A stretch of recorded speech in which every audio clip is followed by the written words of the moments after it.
Just a warm, dry home away where rent jumps yearly, no apology. Ay, market adjustment theology. They say be grateful, smile, behave.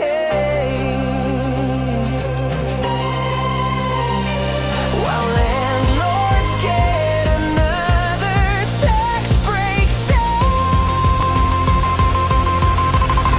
we're going back to basics. That's the line they always say. Can't afford the rent in Auckland, can't afford it anywhere.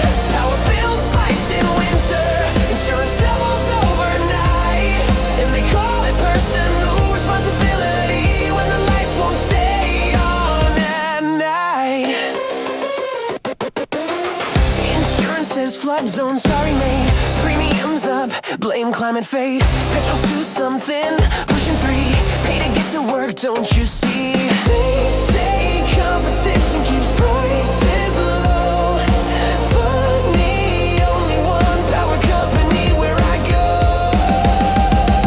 We're going back to basics, but the basics cost your soul. Can't afford the petrol, can't afford the power, can't afford to fill the trolley full. They say just shop around, save budget smart.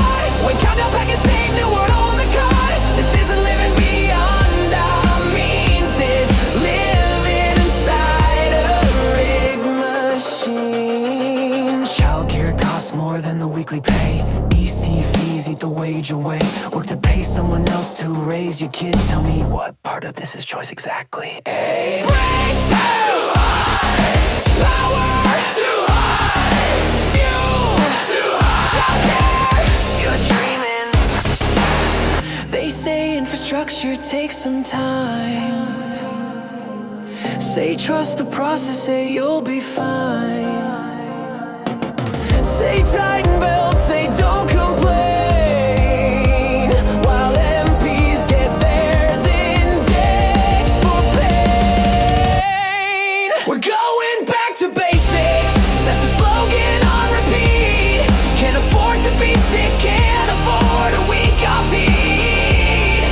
They say this is just economics, say everyone pays their share. Funny how the basics vanish.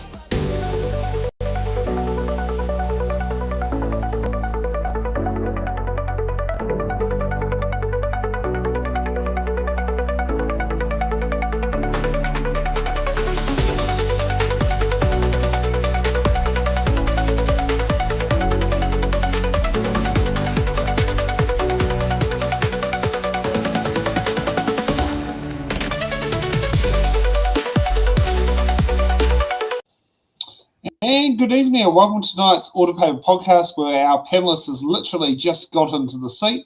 How's Ray? Can you hear me? Where I can hear you crystal clear. Now, I Very just want good. to make sure you can hear me. Yes, I can. I'm all right. Oh, that's perfectly fine. So how's Ray today? Ray is having a lazy Sunday, I suppose. And I also get tomorrow off where I'll get more done around the place and feel like I'm, moving somewhere in the world. Oh, I know that. Sometimes difficult to move around world. Oh, I can picture that feeling very, very well. Yes. Now, I want to ask, has there been any public update you're allowed to tell us about Kandala? I don't think so. Now, I just want to ask this, because you frequently go through that train station because of work. When you come into the station, do you?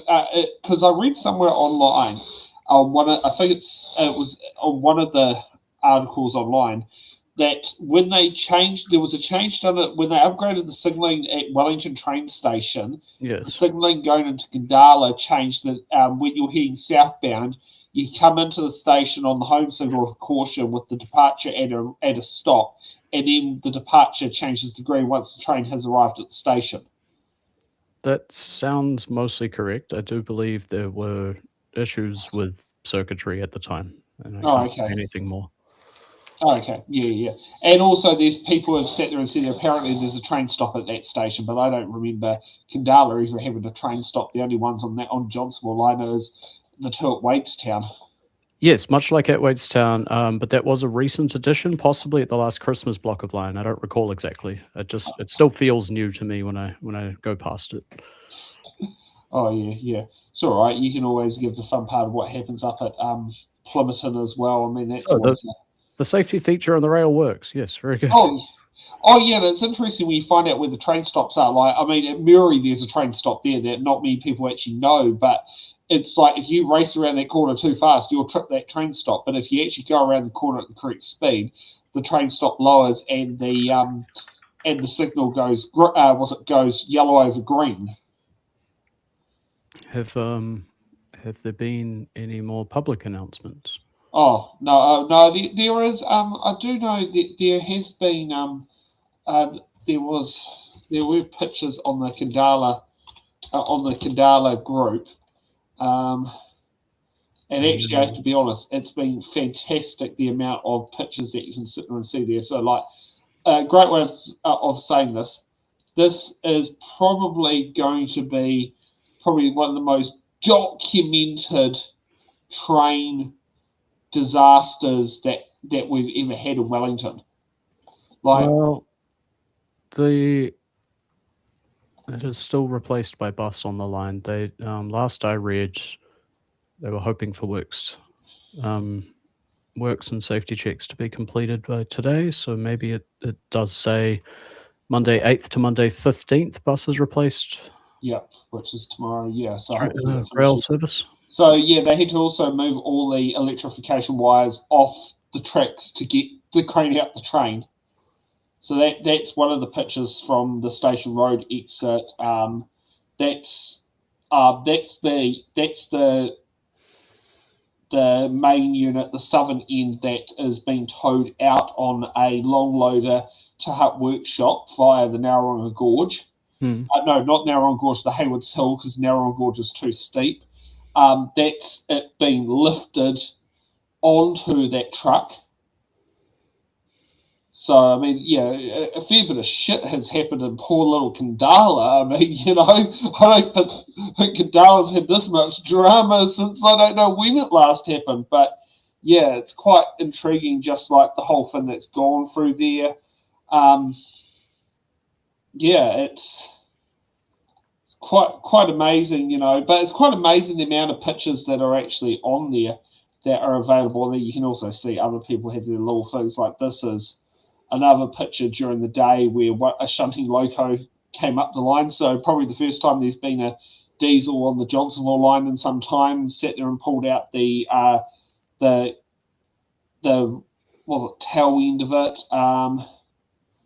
This one shows it in the concrete stop block at Kandala. As you can sit there and see, they've had to move all the electrification wire over to one side and just basically get it completely out of the way. Mm-hmm. Yeah. But yeah, it's quite well documented. Like, you know, the amount of photos you get. This is just on one Facebook group. Well, I do not have the Facebook, so I would not know. Oh, don't worry, you're not missing out on much. Yeah. So yeah, that's what's come out of from the Kandala, one of the Kandala Facebook groups. Yeah, the main thing is that the crew and passengers are safe, and I hope that investigators are able to contact all of the passengers on board because they were trying to reach out. And yeah. Everybody's pitched in, you know, everybody working together to do everything. How many bouquets of flowers have gone out? Yeah, can only imagine. Yeah. Okay, let's get on to our first bill, the Fair Trading Amendment Bill, first reading. And I believe we have another minister missing in action. This one's a very newly appointed minister, which is Cameron Brewer. However, I believe we have Scott Simpson. Scott Simpson is the member in charge of the bill. So you can kick it off, Scott. Found on the Parliament website. Madam Speaker, Scott Simpson. I move that the Fair Trading Amendment Bill be now read a first time, and I nominate the Finance and Expenditure Committee to consider the bill. Madam Speaker, the Fair Trading Act is one of the core consumer protection pieces of legislation in New Zealand. It sets the baseline rules that stop businesses from misleading people, making false claims or using unfair business practices. It's the Commerce Commission, Madam Speaker, that enforces those rules, and then the courts decide whether there has been a breach and use their discretion to apply the penalties and remedies available under the Act. At its heart, this amendment bill is about fairness. It backs honest businesses and strengthens the consequences for those few who choose to cut corners. It gives New Zealanders confidence that they are being treated fairly by businesses. And it does that, Madam Speaker, in 3 practical steps. First, it modernises how the Act is enforced by shifting most breaches into an easier to enforce civil liability regime. It also increases the penalties for breaching the Act. Secondly, it gives online service providers clearer legal protections when they act quickly and in good faith to disrupt suspected scams. And the third element, Madam Speaker, is that it streamlines product safety requirements so technical standards can be kept up to date. So I'll now go through each of those 3 steps in a little more detail for the sake of the House. Firstly, modernising penalties and enforcement. Now, the Act currently relies heavily on criminal enforcement to address a wide range of commercial conduct, and the current penalty settings are out of step with how similar conduct is regulated elsewhere. A civil liability regime is better suited to addressing this kind of commercial misconduct while still allowing meaningful court-imposed monetary penalties. It also brings the Act more into line with other commercial regimes such as the Financial Markets Conduct Act and the Commerce Act. Now, we've seen, Madam Speaker, how issues like pricing and specials can create real consumer harm. And that includes Fair Trading Act charges relating to misleading specials, for instance, and guilty pleas and prosecutions for misleading promotional pricing.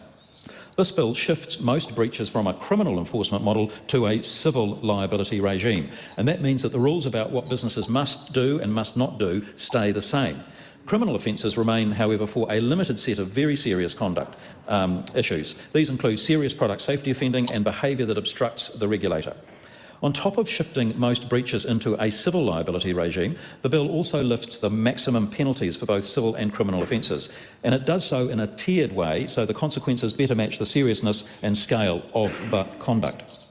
The change increases the maximum penalty from $600,000 to the greatest of $5 million, 3 times any gain made or loss avoided, or the value of the relevant transactions. For lower level breaches, the bill applies a lower tier with a maximum of $200,000 for businesses.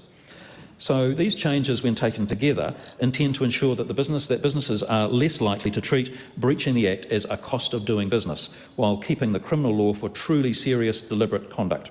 These changes back honest businesses by helping ensure competition is based on playing by the rules, not cutting corners.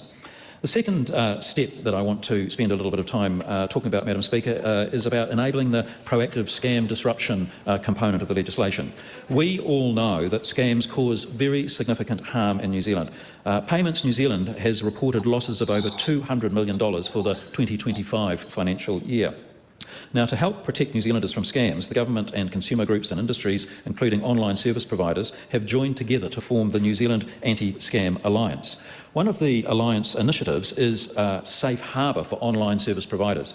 Telecommunications companies and the Domain Name Commission have indicated that they may be willing to do more to disrupt suspected scam content. However, they are concerned about potential civil liability if legitimate content may be removed in error. And so to address this concern, Madam Speaker, the bill introduces a statutory defence for online service providers who act in good faith to disrupt suspected scams. Now, the defence will only be available where the provider has reasonable grounds to believe that the scam activity is occurring and certain conditions have been met. If a mistake is made, the bill requires the provider to promptly reverse the action. Madam Speaker, the third element I want to spend a minute talking about is the streamlining of product safety settings. Product safety regulations made under the Fair Trading Act are an effective way to manage risks that a product may pose to the safety of consumers. These regulations are made by exception. Typically, they require the product to comply with a particular version of a technical safety standard. However, safety standards are often revised, meaning that these regulations can quickly become out of date.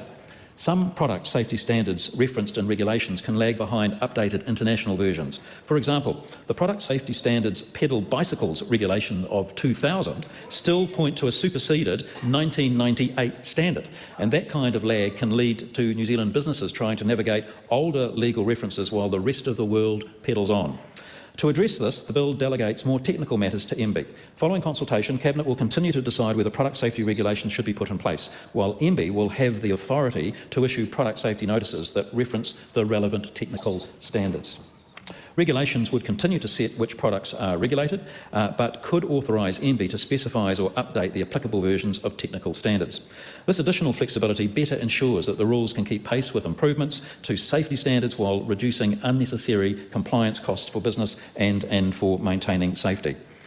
In conclusion, Madam Speaker, I want to make it clear that the bill will come into force in 2 stages. The penalties and enforcement framework starts 6 months after royal assent. That is simply to give everyone time to get ready. The regulator can update guidance and systems, and businesses can have a clear notice of the changed consequences for non-compliance. The underlying conduct rules keep applying during that period. The Scams, Safe Harbour and Product Safety Notice enabling powers start the day after royal assent, and this is because they do not need a transition period and can be implemented immediately. Madam Speaker, this bill modernises enforcement, it strengthens penalties, it supports proactive scam disruption, and it streamlines product safety updates while keeping the core fair trading rules clear and workable, and I commend it to the House. Irina Williams. Speaker, let me start by thanking. Okay. You want me to give a breakdown of what the bill was intended to be in nice, plain, simple language? I've got the bill here on my right, and there's far too many words for me to make sense of it without looking into what the entire already established legislation is. So, yeah, go on.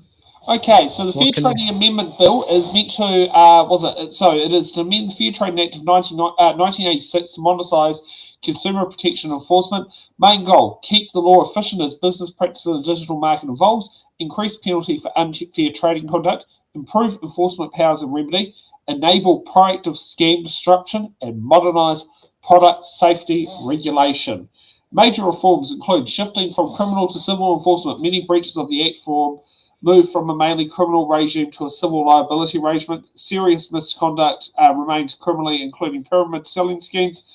Serious product safety breaches, obstructing enforcement officers. Introducing new civil remedies include declaration of contravention, pecuniary penalty orders, compensation orders, and injunctions. Increased penalties. Significantly raise the fines and penalties. For major breaches, courts can impose based on the valuation of the transaction 3 times the financial gain or avoided loss, up to $1 million for individuals, and $5 million for companies and other entities. Lesser breaches still attract a penalty of up to $60,000 for an individual and $200,000 for a company. Scam disruption safe harbour creates a legal defence for online service providers that act to disrupt suspected schemes. Protections apply if the reason to believe activity is a scam, acts within 28 days, acts in good faith, takes proportional measures, and reverse actions if suspicion no longer exists, intended to encourage faster action against online scam and fraud. Product safety reform allows technical product safety standards to be updated more easily. Regulations can authorise MB's chief executive to issue a product safety notice, aim to keep standards current, align New Zealand with international standards, improve trade flexibility. New civil liabilities, introducing 2 tiers of civil liability. Tier 1 equals serious misleading or unfair conduct. Tier 2, lower level disclosures and compliance breach. Tier 1 includes misleading conduct, false representation, unconscionable conduct, bait advertising, unfair contracts. Tier 2 deals with gift card expiry rules, lay-by disclosure obligations, online trader disclosure requirements, extended warranty disclosures. Court enforcement powers to be expanded within the Commerce Commission, courts and product safety officer. Courts can order compensation, grant injunctions, make declaration of contraventions, impose civil penalties, new penalties for obstructing investigators, providing false or misleading information to regulators. defence added. Create a statutory defence where business relies reasonably on information from others, took due diligence steps, published advertising without knowing it's misleading. Special defence includes bait advertising, consumer information standards, publisher of advertisements. Time limits. Civil proceedings must generally begin within 3 years of discovery, no later than 10 years after the conduct occurred. God, that's a long time. Okay, other changes. Repealing infringements regime and related regulations. Update several related acts to reflect the new civil liability frameworks, including the Consumer Guarantees Act of 1993, the Motor Sales Act of 2003, the Real Estate Agents Act of 2008, and the Private Security Personal and Private Investigators Act of 2010. Commencing the bill 6 months after a royal assent. Some provisions, including scam, destruction, and product safety changes, begin immediately after consent. God, that felt like I was a bit we're a bit on a racetrack just there.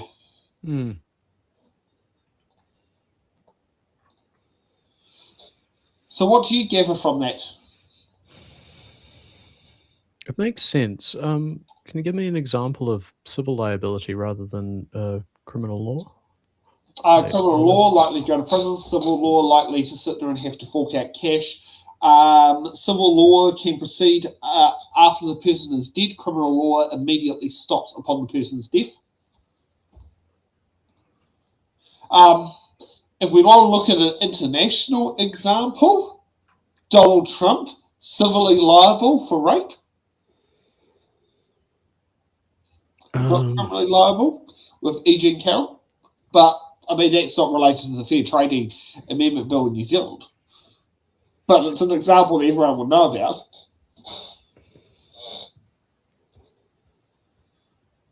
What if they...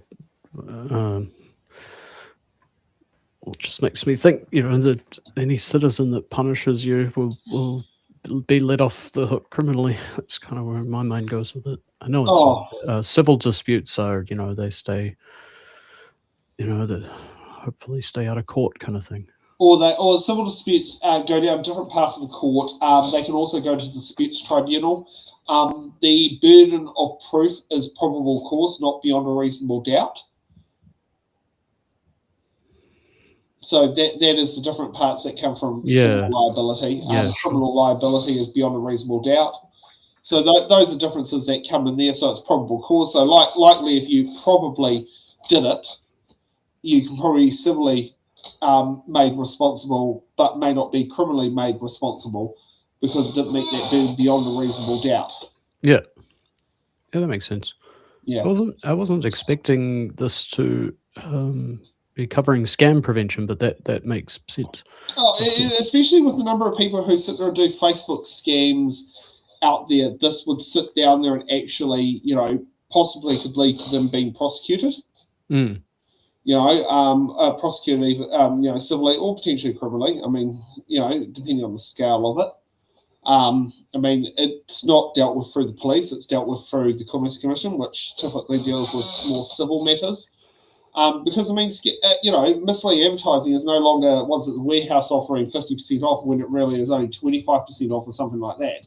Yeah. They get you in the door with their up to 50% off, but only a few items that you don't whereas see. online, it's not quite to the same extent. I mean, PB Tech got in trouble with the Commerce Commission quite a number of years back for doing their, weekend sales, but in the lead up to the sales, Price Spy caught them out that they were slowly upping the price. So when the discount came in, it was the same price as what it was 2 weeks beforehand as what was deemed the normal retail price. Price Spy is great, and yeah, everybody be grateful to the people that make this their business, like that would not be doing anything other than checking stuff like that. And put it this way, we're doing that to politicians right now. Because the average consumer might notice it, but they're not always going to go and do the homework. But someone usually catches things out. That's at least one good thing in the digital age. Okay, let's get on to Arena Williams for Labor's response. The Minister for his legislative statement, and I look forward to examining this bill, which will be interesting at the Finance and Expenditure Committee, that hard-working committee. This is a bill that might seem ancient and arcane, and it is. Company law, competition law is some of the oldest law that New Zealand has imported from England. It's centuries old, and it's essentially about this. Who gets to enjoy the protections of the corporate veil? Who gets to trade not as themselves, not in their own name, but who gets to transact in a special kind of vehicle that we now call company, a limited partnership, a trust, whatever it is, and what conditions are we going to hold them to, and what will we do when things go wrong? Because the people who get to enjoy the corporate veil are people who have upstanding character, are great members of our community, are building things, creating things, and that is important. But these sorts of fair trading rules are about the conduct we expect of them and what happens when things go wrong. Consumers are worse off, and prices are used in such a way as to diminish competition in any given market. And Labour really supports these stronger consumer protections because ordinary New Zealanders don't go into these trading arrangements with equal power to large companies that they are transacting with. We need strong fair trading laws because every single transaction in the market, whether it was the coffee that you bought at Copperfields earlier or whether it was the subscription on your phone, which has just popped up to a new article on the Herald, we as consumers do not get to enjoy the kind of trading relationship which companies get to enjoy. And so fair trading rules are essential, and it is very important that the penalties for things that go wrong are very clear. This is a bill that we tentatively support because we support both the stronger penalties for misleading conduct that are the civil liabilities. They should be higher, and this bill sets out to make them higher. But we have some questions about removing those criminal liabilities because at the end of the day, this is about the people who get to trade behind the corporate veil. This is about people like you and I, when we transact with businesses, are doing so in our own name, and we are people. And the government has made some policy choices here to take away the punishments for the people that we are transacting with and leave them inside the corporate veil. That is a kind of capitalism which can result in really good outcomes for markets, but can also be punishing for the consumers who end up on the wrong side of it. We also support the stronger enforcement tools for the Commerce Commission and the courts. Consumer law really only works if ordinary people can have confidence in those rules and the regulator bringing prosecutions. We also support the principle that markets only function properly when consumers trust them. And that is the most important part of this, that we show New Zealanders that the government will use its power to get into markets that aren't working properly and to make sure that, in this case, the penalties are appropriate for conduct which is keeping prices high over a sustained period of time. And we know that because of the Commerce Commission's good work in its market studies in industries such as banking and supermarkets, building products and fuel. The things that we are going to be testing very closely in Select Committee, though, are around those penalties, which shift them, as the Minister says, to easier to enforce civil penalties. So we'd like to test that. Are these, in fact, easier to enforce? Will they be a sufficient deterrent if there are not criminal liabilities which attach to them? We'll also be testing whether the Commerce Commission has the resources and expertise and enforcement capacity needed to make these reforms meaningful in practice. This has been raised constantly in the Select Committees that are considering the Minister's other suite of reforms around the Commerce Commission's structure. Many submitters in that forum are raising questions about whether the Commerce Commission can continue to be the courageous litigator that this government first envisioned when it took office. The next thing is whether the safe harbour provisions for online scam disruption, which we support, contain sufficient safeguards around civil liberties. Are we going to collect the wrong people in this net, and are we holding companies to account for then impinging on their rights? Ordinary legitimate users going to be wrongly swept up in that new power. The next point we'll be testing carefully is whether consumers will have clear, accessible and timely pathways for redress if online platforms act incorrectly around that, and whether the shift towards civil liability around that regime is the right one. And finally, the product safety standards. These are important to me. As a mum of two kids growing up in a very changing environment where they have access to all sorts of things which are not from the local store and not from people that I can take issues up with, it's really important that we get this right. MB should have a greater role, but at the end of the day, the buck should stop with the Minister. That's what we'll be testing in Select Committee, and I commend it there. The question is,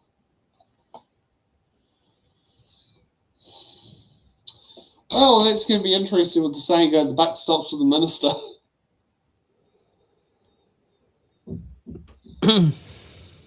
Plain English. I don't know if there's plain English in what's just been said just then. The buck stops with the Minister, but I mean, the Minister's not even there. He's having to have someone else do his work on his behalf.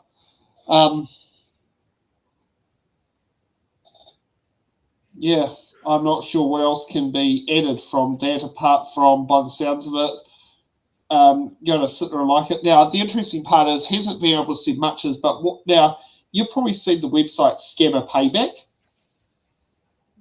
And where a guy called Pierogi sits down there and trolls these Indian scam centres and sit there and do that.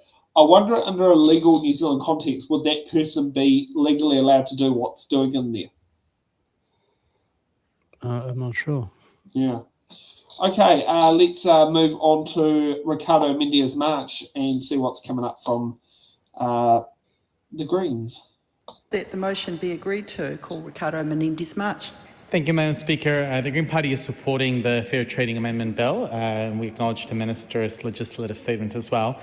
And I remember when this bill was first announced by the Minister and Nicola Willis, that they paid tribute to Consumer New Zealand's campaign of Price It Right. And I wanted to acknowledge that campaign by Consumer New Zealand and the advocacy that they have done for consumers, because this bill does take on one of the recommendations of this campaign. In that campaign, for example, they called for a mandatory supermarket pricing accuracy code, automatic compensation where shoppers were overcharged, clear disclosure of consumer rights in store and online, and tougher penalties and infringement notice powers like those used in Australia.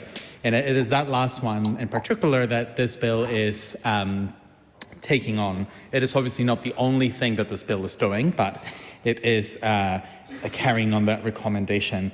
That campaign that led to this bill acknowledged that consumers locally were missing out on millions of dollars collectively due to issues relating to pricing errors. And one of the things that this bill will do is increase the maximum penalties for breaches of the Fair Trading Act. But I think more importantly, it moves it from a criminal liability regime to a civil liability regime. That in of itself also does a range of things like changing the burden of being able to carry out these consequences, and it actually will make it easier for consumers to take on big corporates. The previous speaker rightfully noted that ultimately we live in an economy where there's often a power imbalance of the reality that everyday individuals may not have the means to take on huge corporations such as supermarkets, for example, when they are seeing that there are systemic breaches or, for example, pricing issues that may lead to consumers being left worse off. And strengthening the fair trading legislation, the Act, will actually be particularly beneficial towards this. I think what will be important in the Select Committee stage, which the Finance and Expenditure Committee will take on, will be to also assess what else may be needed. I know that submitters may talk about, for example, what other avenues the Minister may need to consider. Particularly, I hope we hear from, and I'm sure we'll hear from Consumer New Zealand on this, because I assume that the reason they had a range of recommendations beyond tougher penalties is that ultimately we needed a broader range of interventions. The tougher penalties will be good, and they may act as a deterrent, but I think that also will need to be tested at the Select Committee stage in terms of what evidence we've seen overseas of where there are these civil liability regimes that whether they have acted as a deterrence and seen the sort of evidential basis for this, because ultimately, I guess what we could end up having is the reality that these interventions may not be on their own enough, and it would be good to get reassurance from the Minister as to whether, for example, there are other pieces of work in the pipeline to address the other recommendations being put by the likes of Consumer New Zealand, who the ministers acknowledged in their press release. We also welcome the changes to product safety standards and basically the delegation of those powers to MB. And we note that currently those can only be made and updated by the government on the recommendation of the Minister, but ultimately MB does have the resources, the tools, and ideally the expertise to be able to do this well. Obviously, we hope that these areas of work carried out by MB under this piece of legislation will be well resourced so that that work can actually be done adequately. And with the state of our public services, obviously, as with any sort of additional powers, whether we support them or not, given to a government agency or ministry, we have concerns that adequate resourcing and equipment of people with the expertise and the ability to carry out the new provisions of and powers of this bill can be done to the degree that we need to. But like I said, overall, this bill does very much align with our Green Party policies and principles. We look forward to hearing from submitters on their experiences with particularly supermarkets, I would say, which have been in the spotlight a lot, and the contributions around whether they think that these new penalties and stronger penalties will act as a deterrent, and what else we may need to do to have a system where consumers have a fair deal when it comes to dealing with large corporations.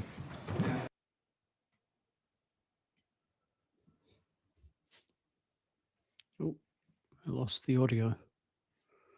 What have I done?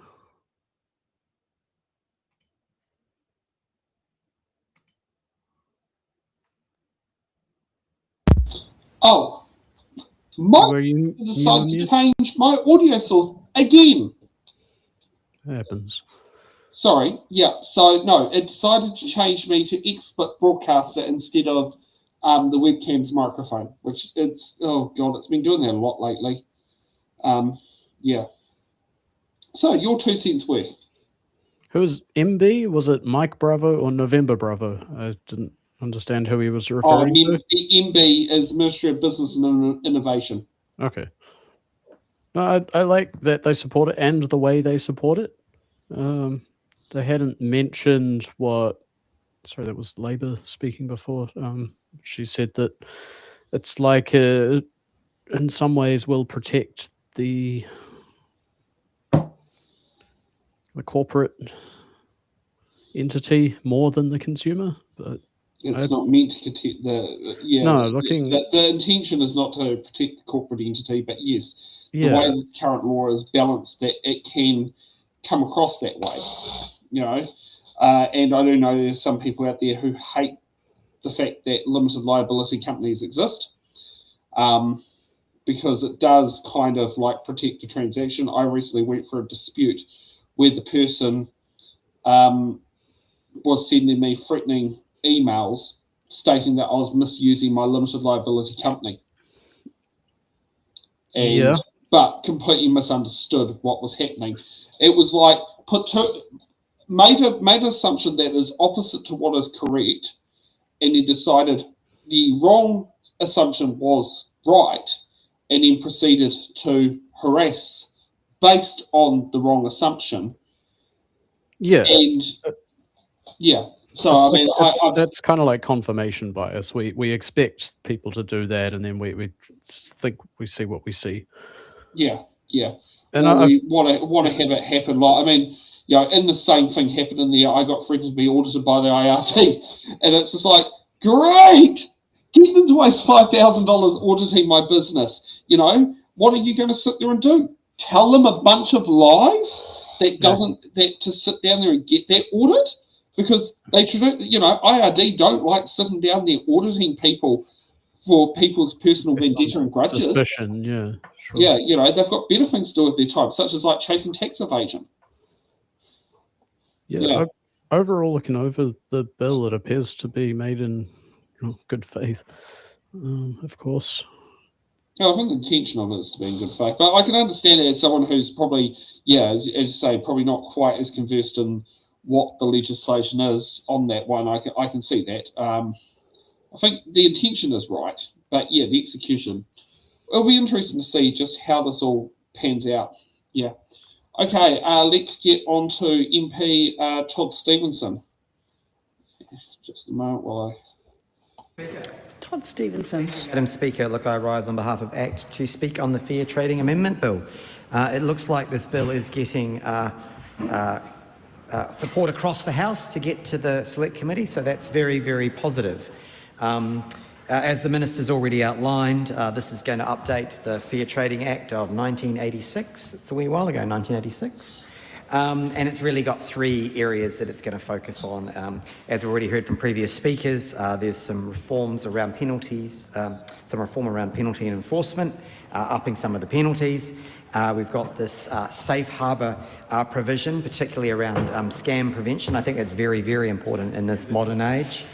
And then we've got some streamlining of safety settings and some other changes. I'm a member of the Finance and Expenditure Select Committee, so I do look forward to hearing submitters on this bill, but I commend it to the House. God, it sounds like a short and sweet speech, but it definitely sits there and sums it up. Thank goodness Todd has mentioned about the scam prevention techniques. Yeah, because that has been that has been something that has been missed from the other submitters. So I'm glad he's actually sat there and mentioned that. Quite good and vital. Yeah. Any other comments you want to add? The Fair Trading Act that we have is obviously quite good. I know there is a number of legislation that we can be proud of in New Zealand. Now, here's something that you'll probably have because of where you work with the trains. Do you think, have you had people who sat there and said, my bus didn't turn up and it's a $2.50 bus fare. Metlink should pay for me to have a taxi. I don't know that I've ever had anyone actually say it. I have asked my coordination center if we can provide a taxi because of an error. Sorry, I'm just having a driver issue on the computer. Can you hear me? Yeah, I can hear you fine. Okay, my camera appears to freeze. Yeah, like I have used that. There's kind of it's not something you want people to know just because minor issue, but the policy is to get people, for the service to be as intended. Yeah, to be reliable. Yeah, I've seen that a lot online where, like, a train service has been delayed or cancelled. They go, oh, so where's my megabucks compensation at 2,000%? And that's something that kind of like, well, actually, that's public transport. But is my camera frozen though? Yeah, I think your camera may have frozen. Yes, it's not a flattering frame. You're doing the Navy salute. Tried to switch to my phone as the input source, so we'll get on to the next speech, David Wilson. Yeah, go for it. Your camera. Because one time we did send like 8 passengers to the Wairarapa by taxi from Upper Hutt because something had happened, and they were at the point where they'd almost organized their own ride because I'm standing around for half an hour like while I was just actually had finished my shift but was still in uniform for a bit, so just trying to help them out, reassure them. Oh, as you do, because you're a decent staff member. Yeah. Okay, let's get on to David Wilson. Dr. David Wilson. Madam Speaker, I commend the Fair Trading Amendment Bill to the House. Very strongly behind having strong fair trading rules. I would just add to what the Minister spoke to around scams being around 200 million. My information is actually they're more like 10 times that. So this amendment is very much welcomed. And it's seeking to balance those power imbalances with fairness and stronger practices around how we judge incurrences, and it increases penalties against those incurrences. However, there's a couple of things that we'll be looking forward to talking to at Select Committee. One is around the civil liability, Section 41G, where we're moving from 2 subclauses, A and B, to A, B, C, D, E, G, F, right through to N, which are all around defences for those in contravention. In other words, those that have caused the harm. So it's a very big extension, and we're really interested to see how that rolls out. Similarly, with the safe harbour, are we going to get that fair balance between those two competing things? Are we looking after the consumers, and are we balancing those imbalances that often occur between large corporates and individuals?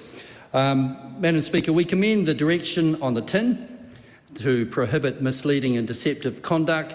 So we look forward to upholding these ideals through Select Committee, and we commend this bill to the House. Tom. How's your camera coming along? I don't know why it's related to an AMD driver timeout issue. So I'm sure if I turned everything off and on again, it would fix it. I could also use my mobile phone, my pocket PC, as a substitute camera.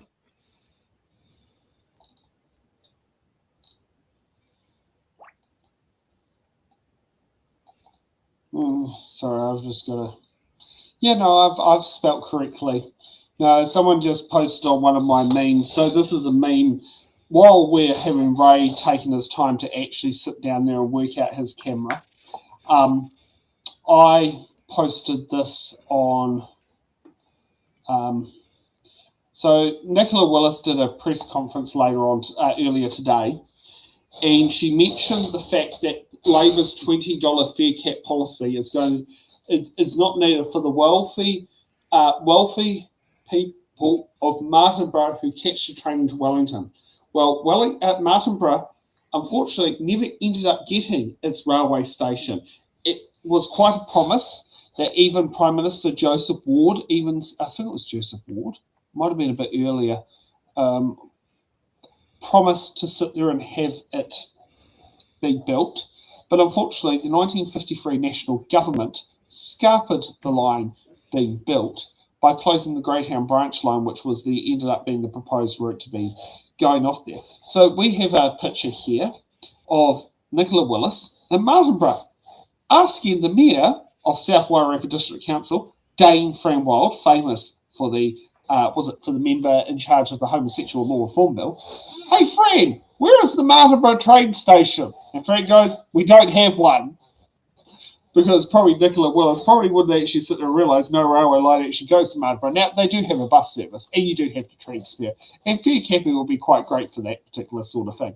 But besides the point, I think that was just something that had to be done on there. So, how's your camera coming along, Ray? I will unplug it and plug it back in, but I might need to close the browser and open it again. So should we get on to the next speaker while you make that decision? Yes. Okay, let's kick that off. Let's get off to Michael Tom Rutherford. Rutherford. Thank you very much, Madam Speaker. One of the biggest frustrations that people have is when they pick something up from the supermarket shelf, for example, and they see one price there, and then they take it to the till and they see something completely different, Madam Speaker. And so for once, we are changing what is taking place, Madam Speaker. We are increasing... Oh, Reuben Davidson doesn't like this change. We'll remember that. People in Christchurch East will remember that. He wants you to have a different price at the till than you do on the shelf. He just said it across the House, Madam Speaker. We're changing it. Maximum penalty for breaches for breaching the Fair Trading Act are going from $600,000 up to potentially $5 million. We're going to hold these people to account. I commend it to the House. Well, that's all great here. Now, I'm not sure what's happened with Ray here, but it seems to be saying no camera.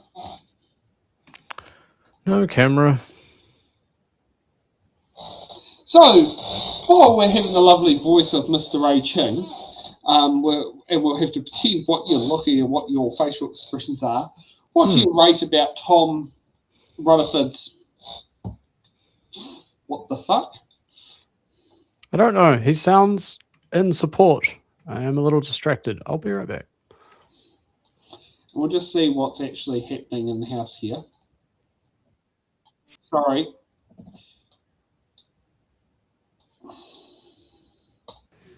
The question is that the motion be agreed to. Those of that opinion will say aye. Aye. To the contrary, no. The ayes have it. Well, that's quite weird. They only had 6 speeches. Fair Trading Amendment Bill, first reading. The question is that the Fair Trading Amendment Bill be considered by the Finance and Expenditure Committee. Those of that opinion, please say aye. Aye. To the contrary, no. The ayes have it. Call on Government Order of the Day number.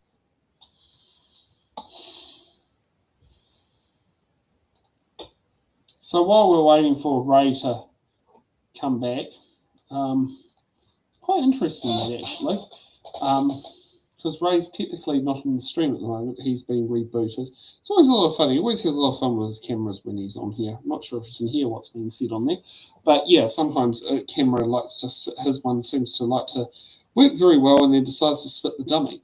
It's not weird that speech only had that bill only had 6 speeches in it, because normally most bills typically tend to have a 11 for first reading, 12 for second, third reading, and well, committee, the House can be always very interesting of that.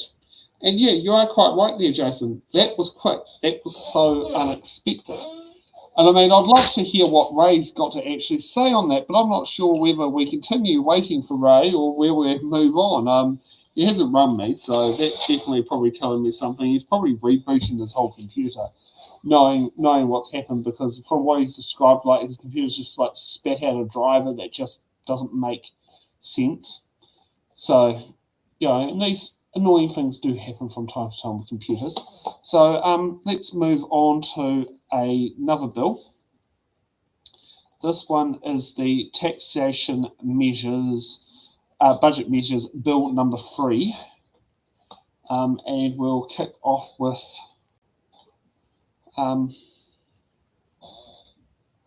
the Minister. And please say aye. Aye. To the contrary, no. The ayes have it. This bill is set down for second reading. Appropriation 2025-26 Supplementary Estimates Bill, first reading. This bill is set down for second reading next sitting day. Madam Speaker, Honourable Simon Watts. I present a legislative statement on the Taxation Budget Measures Bill number 3. That legislative statement is published under the authority of the House and can be found on the Parliament website. Madam Speaker, Honourable Simon Watts. I move that the Taxation Budget Measures Bill number 3 be now read a first time. Madam Speaker, this government is committed to building a tax system that is not only fair but works for businesses and taxpayers. It should be simpler for businesses and individuals to navigate. It should have lower compliance costs and strengthen the integrity of the tax system. The first item in the bill introduces a ceiling on donation tax credit entitlements. The charitable sector does a lot for the community, especially in tough economic times. We continue to support the work they do, and part of that lies in ensuring that the policy settings are targeted to achieve the most value for money for the government's contribution through the donation tax credit. The credit aims to encourage and reinforce charitable giving. However, the government's view is that the current open-ended tax credit does not provide value for money. Research shows that the increase in donations as a result of the tax credit is likely to be lower than the cost of the tax credit itself. The bill therefore introduces a maximum entitlement of donations eligible for a donation tax credit to the lower of $100,000 or the donor's taxable income. The vast majority of donors will not be affected. To be clear, this proposal does not stop people from donating as much as they like. It merely places a cap on the amounts that are eligible to receive a tax credit. This is about giving the donating public confidence in the system and helping to assure the future of charitable giving. The bill also supports New Zealand's aviation sector by exempting aircraft leases from the non-residence contractor tax. In the industry, and in the airline industry more specifically, operating leases have become more common owing to the global supply constraints and increasing global demand. It is a cost-effective way for New Zealand airline operators to acquire aircraft and aircraft parts. But our non-resident contractors tax is discouraging offshore aircraft suppliers from leasing to New Zealand. This is affecting the competitiveness of our companies. Affordable access to aircraft and parts is essential for economic growth and connectivity. If we lose access to aircraft, passengers and freight, New Zealand and our economy will take a hit. That is why this bill makes a sensible change to exempt aircraft operating leases from the non-resident contractor tax. It's about supporting more economic activity and encouraging more investment in our aviation sector, not discouraging it. The bill also makes important changes to the rules around shareholder loans. We must always stay alert to the integrity risks in our tax system, especially when people are trying to avoid paying the tax that they should. Last year, Inland Revenue consulted on a growing number of issues of shareholders not repaying loans that they have taken from their own companies. While many loans are used appropriately, others can be used to strip assets from the company or generate other integrity concerns. That is why we are proposing that if a company is removed from the company's register, outstanding company loans will become taxable after 6 months. This strengthens existing rules that tax loans when they are forgiven by providing a clear and certain timing rule that will support tax compliance and improve Inland Revenue's ability to collect tax. These changes will apply to companies removed from the register after 4 December. Madam Speaker, the last set of changes amend and simplify the Working for Families scheme. We want to make it easier for people to understand and to be clear on their correct entitlement. The rules for calculating the family scheme income currently are complex, making it difficult for many families to understand and apply correctly. Part of the application process requires people to calculate their family scheme income, which involves deciding whether a range of income adjustments apply to their circumstances. The proposed amendments streamline these requirements by removing several income adjustments. It is about ensuring Kiwis who need support are getting what they are entitled to. We're also proposing to simplify the residence requirements for the working for families. All too often, families moving overseas fall into debt because they have struggled to understand the resident requirements for entitlement to working for families. Currently, there are different requirements for the principal caregiver and for the dependent child, leading to inconsistent outcomes for families in similar circumstances. We propose simplifying the residence requirements by requiring both the principal caregiver and dependent child to ordinarily reside and be physically present in New Zealand. This does not mean that people cannot travel. What it does mean is that families can travel overseas for up to 6 weeks at a time without affecting their working for families eligibility. Those travelling for longer and for specified situations such as family emergencies will be able to seek an exemption in order to continue to be eligible for those payments. Madam Speaker, this bill will strengthen our tax system. I therefore commend this bill to the House. Welcome back. Hey, Yeah, we jumped on to the next bill. It's definitely going to get into some very interesting parts here. yeah. But should we kick it off? Yeah, carry on. Looking over the bill now, much more easy to read than the previous one. Well, probably because it has, as what off the crown, Prime Minister Michael Wilson said, numbers don't lie. So, the taxation measures, budget measures bill number 3, sits down there and implements tax and welfare-related measures announced in the 2026 budget. It amends the Income Tax Act of 2007, the Student Loan Scheme Act of 2011, and the Tax Administration Act of 1994. The main measures of the bill is donation tax credit caps, introducing a cap on their maximum qualifying donations as a person who donates $100,000 per annum, and the maximum annual credit they can get back is $33,333.33, and this will apply to donations on or after starting of tax year. It will be starting on the 1st of April 2027, so that will be for tax year ending tax year 2028. Now, here's something I didn't know about: aircraft leasing tax exemptions.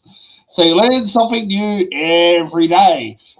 Removing non-resident contractor tax from dry lease of aircraft and aircraft parts, introducing an income tax exemption for non-residents earning from those leases, aim to reduce costs for New Zealand airlines and aviation businesses, and improve access to aircraft parts and global constraints. And these apply starting from tax year 1st April 2026.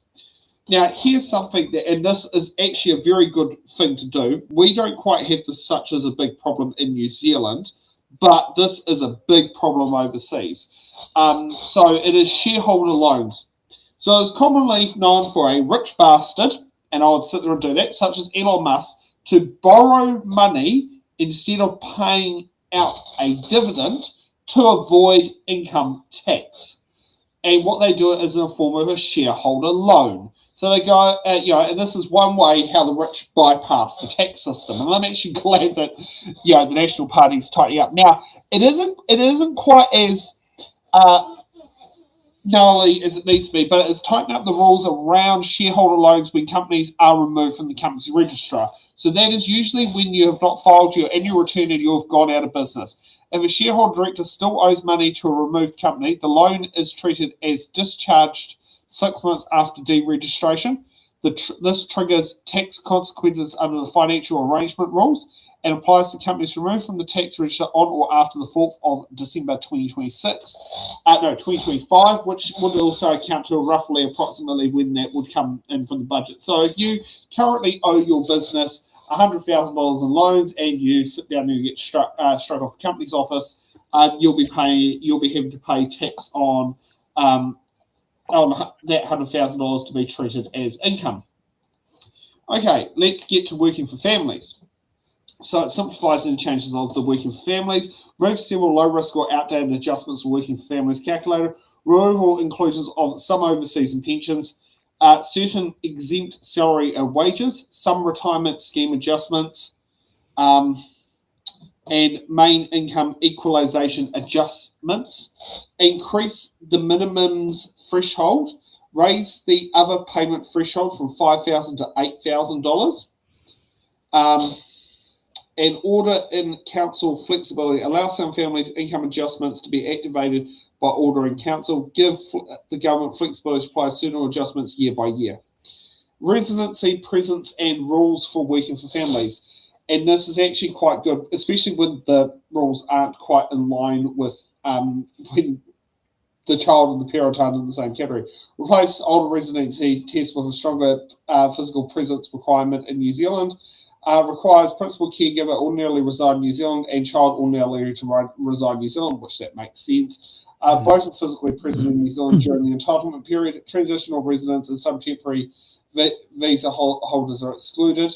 And also introducing overseas travellers, introduce a 42-day, 6-week temporary absent allowance. Longer absence still required if it's a natural disaster, crisis event, government service overseas, such as the military, spouse, sporting or cultural activities, medical treatment, serious illness, injury or death, or overseas court proceedings. Well, yep. And also there is a protection for refugees brought to New Zealand to remain under the special rules scheme and to apply the working for families, apply from tax year 2027-2028. So that will come in the next financial year of tax year ending 2028. The student loan changes is move powers relating to an order into council into the student loan scheme 2011. Relocate a list of statutes dealing with tax exemptions, salaries and wages, and repeal section 225C because its powers are transferred elsewhere. The commencement date mostly to happen on April Fool's Day 2027. However, some tax provisions come in a bit earlier, such as the aircraft leasing gets dated back to the 1st of April 2026. And the shareholders loan/company deed registration provision comes in the day after royal assent, which it's already now had royal assent, considering that would have got royal assent probably by around King's birthday. How do you take that one?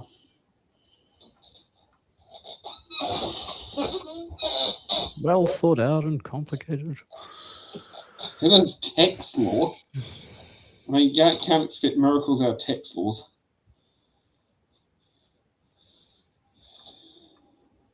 I'm reading it. So you're reading the bill on the computer at the moment. Yeah. Did my summary kind of sit down there and sum up what you kind of were reading online as well, or when you're reading the bill? It's a good summary. How did you come up with it? ChatGPT. Fair enough. Yeah, sat down there and put in the words of, give me a bullet point summary. Yeah. Got to use AI to the tools that are available from time to time. I know some people sit there and hate that, but sometimes you got to sit there and,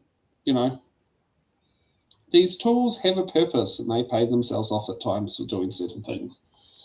You seem to be using it responsibly by providing the correct input. You cannot ask ChatGPT to create an image of David Seymour force-feeding the kid rotten food, and it will not create it because it is deemed child abuse. Very good. Yeah. Let's get on to the next speaker, tax expert, Dr. Deborah Russell. The question is that the motion be agreed to. Madam Speaker. The Honourable Dr. Deborah Russell. Madam Speaker, this budget and this tax bill are in some ways more notable for what they don't do than for what they do actually do. That's right. So we've already heard from around the budget, though there were some interesting measures in it, that in fact those at the bottom of the heap are getting nothing from this budget. In fact, they're getting more pain. We know that's coming through in subsequent bills. So a whole lot of stuff announced, but also a whole lot of gaps in this budget.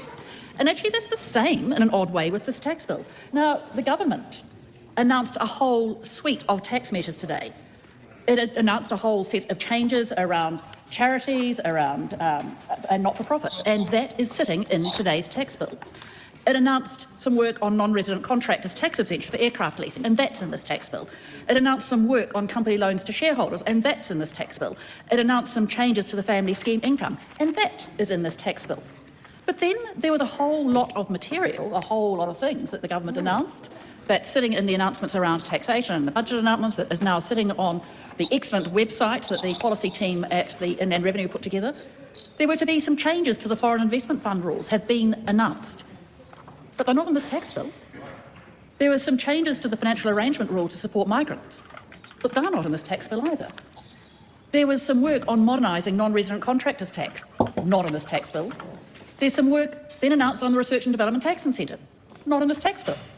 There has been something announced around changes to fringe benefit taxes around vehicles, not in this tax bill. And they've announced some changes to the thin cap rules for foreign-owned banking groups, also not in this tax bill. So that's interesting, that this government has announced a whole lot of tax measures, but it's not announcing consultation on them or anything like that. It's not putting them in this tax bill. Why announce those measures on budget day if it wasn't going to put them in the budget legislation? So that is, I think, a real gap. In previous years, the government has put substantial tax measures into the the budget tax bill. This year, well, there's some stuff in there, but not a lot. Suggests that this government might be starting to run scared of us on committee stages. But then I do want to talk about some of the issues that are in this bill. Now, at this stage, the four measures that are sitting in this tax bill, the four groups of measures, look fairly sensible. So there are some issues around charities donation. I just note for the Minister's benefit, since he didn't seem to know it at that stage, that tax credits for charities have never been open-ended. They've always been limited by an individual donor's tax paid income. Nevertheless, there's some interesting work there, some good work, some sensible work on the aircraft leases. It will make, it's removing a sensible barrier, sensibly removing a barrier around aircraft leasing that's been creating problems for our airlines. Some interesting work on shareholder loans. These have been a way of shareholders perhaps avoiding, certainly don't want to say evading, but certainly deferring taxation to the point that it is not paid at all. We can characterise that with various words. And there are some changes to the family scheme income, so changes to the way that family scheme income is calculated. At this stage, this party, the Labour Party, will be supporting this bill through the first and second readings. But come the committee stage, there are some questions we do want to ask about all those measures and the impact on taxpayers, the impact on the government's fiscals, and some quite technical questions around some of the things which haven't been done in them. For example, on the shareholder loans, I'm puzzled as to why it has been done via, addressing has been done via the financial arrangements rules rather than via the dividends rules. It's a choice, but maybe not the best one. So at this stage, we are supporting this bill, but we do know that this bill is a bill of gaps. The Honourable. Do you like Deborah Russell's point of tax deferral to the point where it never gets paid? Yeah. It's interesting. One of your explanations earlier, so with the previous bill we were reading with the fair trade, had thought about the idea of, it might be limited liability companies, but example, a small business doesn't want all of the liability to be on the person who started the business or the primary shareholder, because you're a small business, you might not fail. I mean, you might not succeed. It's good that you can declare bankruptcy and have limited liability. That makes sense, but it is also, of course, used in other ways to just avoid paying tax. And I know some people who say like, I don't like paying tax because I don't agree with what the council spent it on and stuff like that. And if they've got many properties, they may put their income into places where it doesn't have to just be taxed. And it's really frustrating. And now I gather you're talking about on that one as rates bills, but yes, I know what you're saying. Anyway. Yeah, they don't like where the taxes are necessarily going, so they try to find ways to avoid it. But so that there are measures in place being put in place to address some of these things. That's really cool. I'm glad she's mentioning that. But apparently there's more to the story. So I brought up IRD website, but I not doing all my homework at one go. Some budgetary support. So what's coming from the IR from the tax man or the tax woman? Not sure. Not sure. Not sure. I'm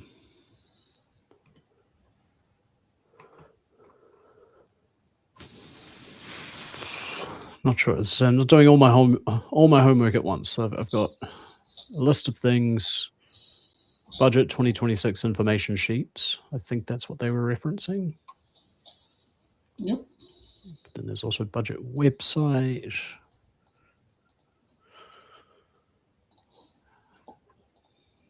Yeah. No.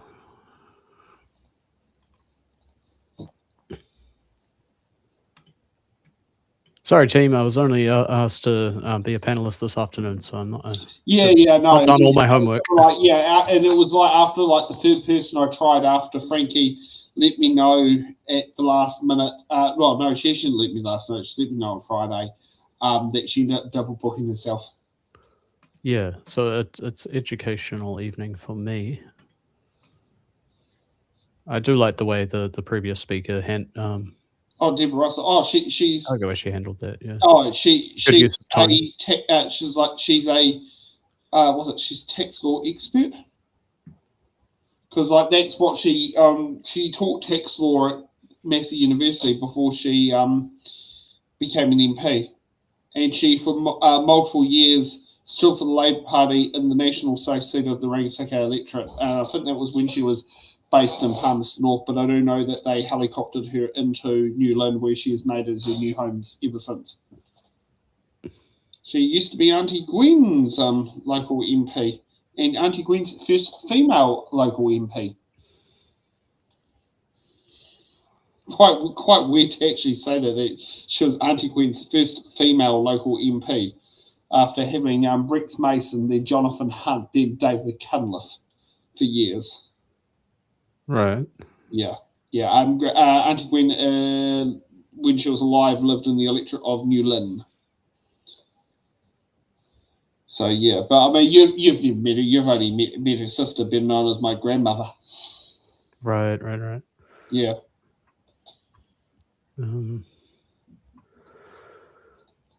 Foreign investment fund changes. The changes seek to reduce tax barriers to better attract and retain skills and capital. All New Zealanders who use their revenue account for their unlisted foreign shares so that they can pay tax only on realised gains and actual dividends received. This was previously limited to recent migrants. Oh God! You find some peculiar random shit on the IRD's website.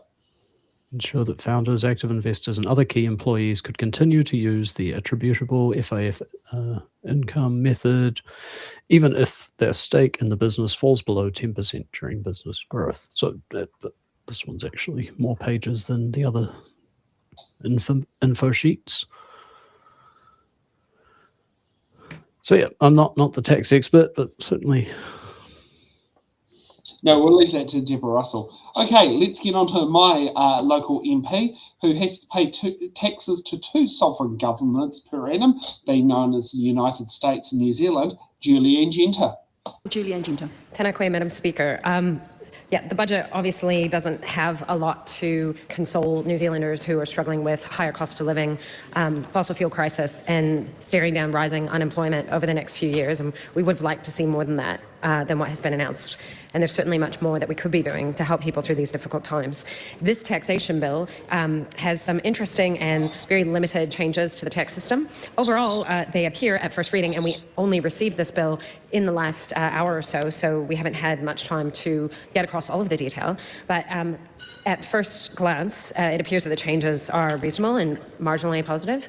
I mean, a long way from structurally making a fairer tax system, which we would like to see in the Green Party. But introducing a ceiling on donation tax credits seems very, very reasonable to us. And it was interesting just now, very quickly, trying to skim read the regulatory impact statements, which only were just tabled, so I only had that 8 minutes of the previous speakers to look at them, but it did say that the existing donation tax credit settings result in Crown expenditure of around $350 million per year. That is quite a lot. And the empirical evidence is mixed on whether such tax credit is cost effective in encouraging charitable giving.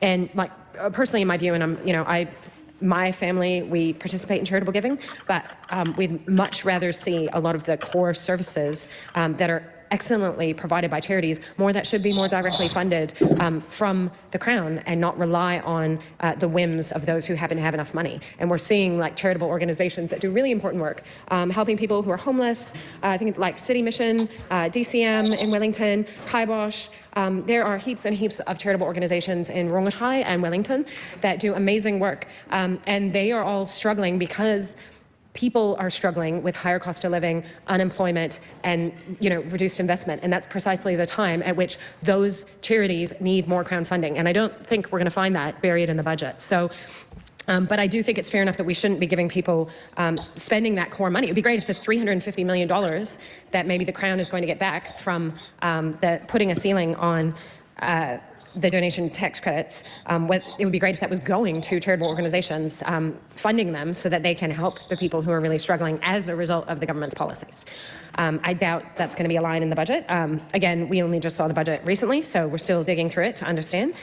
One of the other questions that we have in the Green Party, while we don't have issues with most of the what's proposed in this bill, there isn't, like the company loans to shareholders makes sense. The working for families changes seem actually kind of sensible and compassionate.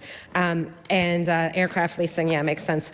But there are some changes to the student loan scheme, amendments to the Student Loan Scheme Act 2011. So it's unclear what changes those are making just from the summary of the bill. So we'll have to speak more to that in further debates today. And of course, we would expect, because this is happening under urgency, that there will be plenty of time in the committee stages for scrutiny, because of course, this bill is not going to select committee to get the normal scrutiny that it should do in our democratic system. So that is the Green Party's position. Support at first reading. We expect to have a fulsome debate in the committee stages and be able to dig into everything that's happening. And finally, I'll just say, obviously what's lacking in this taxation bill are the substantial changes that are needed to create a fairer tax system in New Zealand, which would mean more revenue for productive investment in things that actually make people's lives better, that support them in meaningful work that helps build our country, protect our environment, protect our climate, and electrify, because all of that is common sense.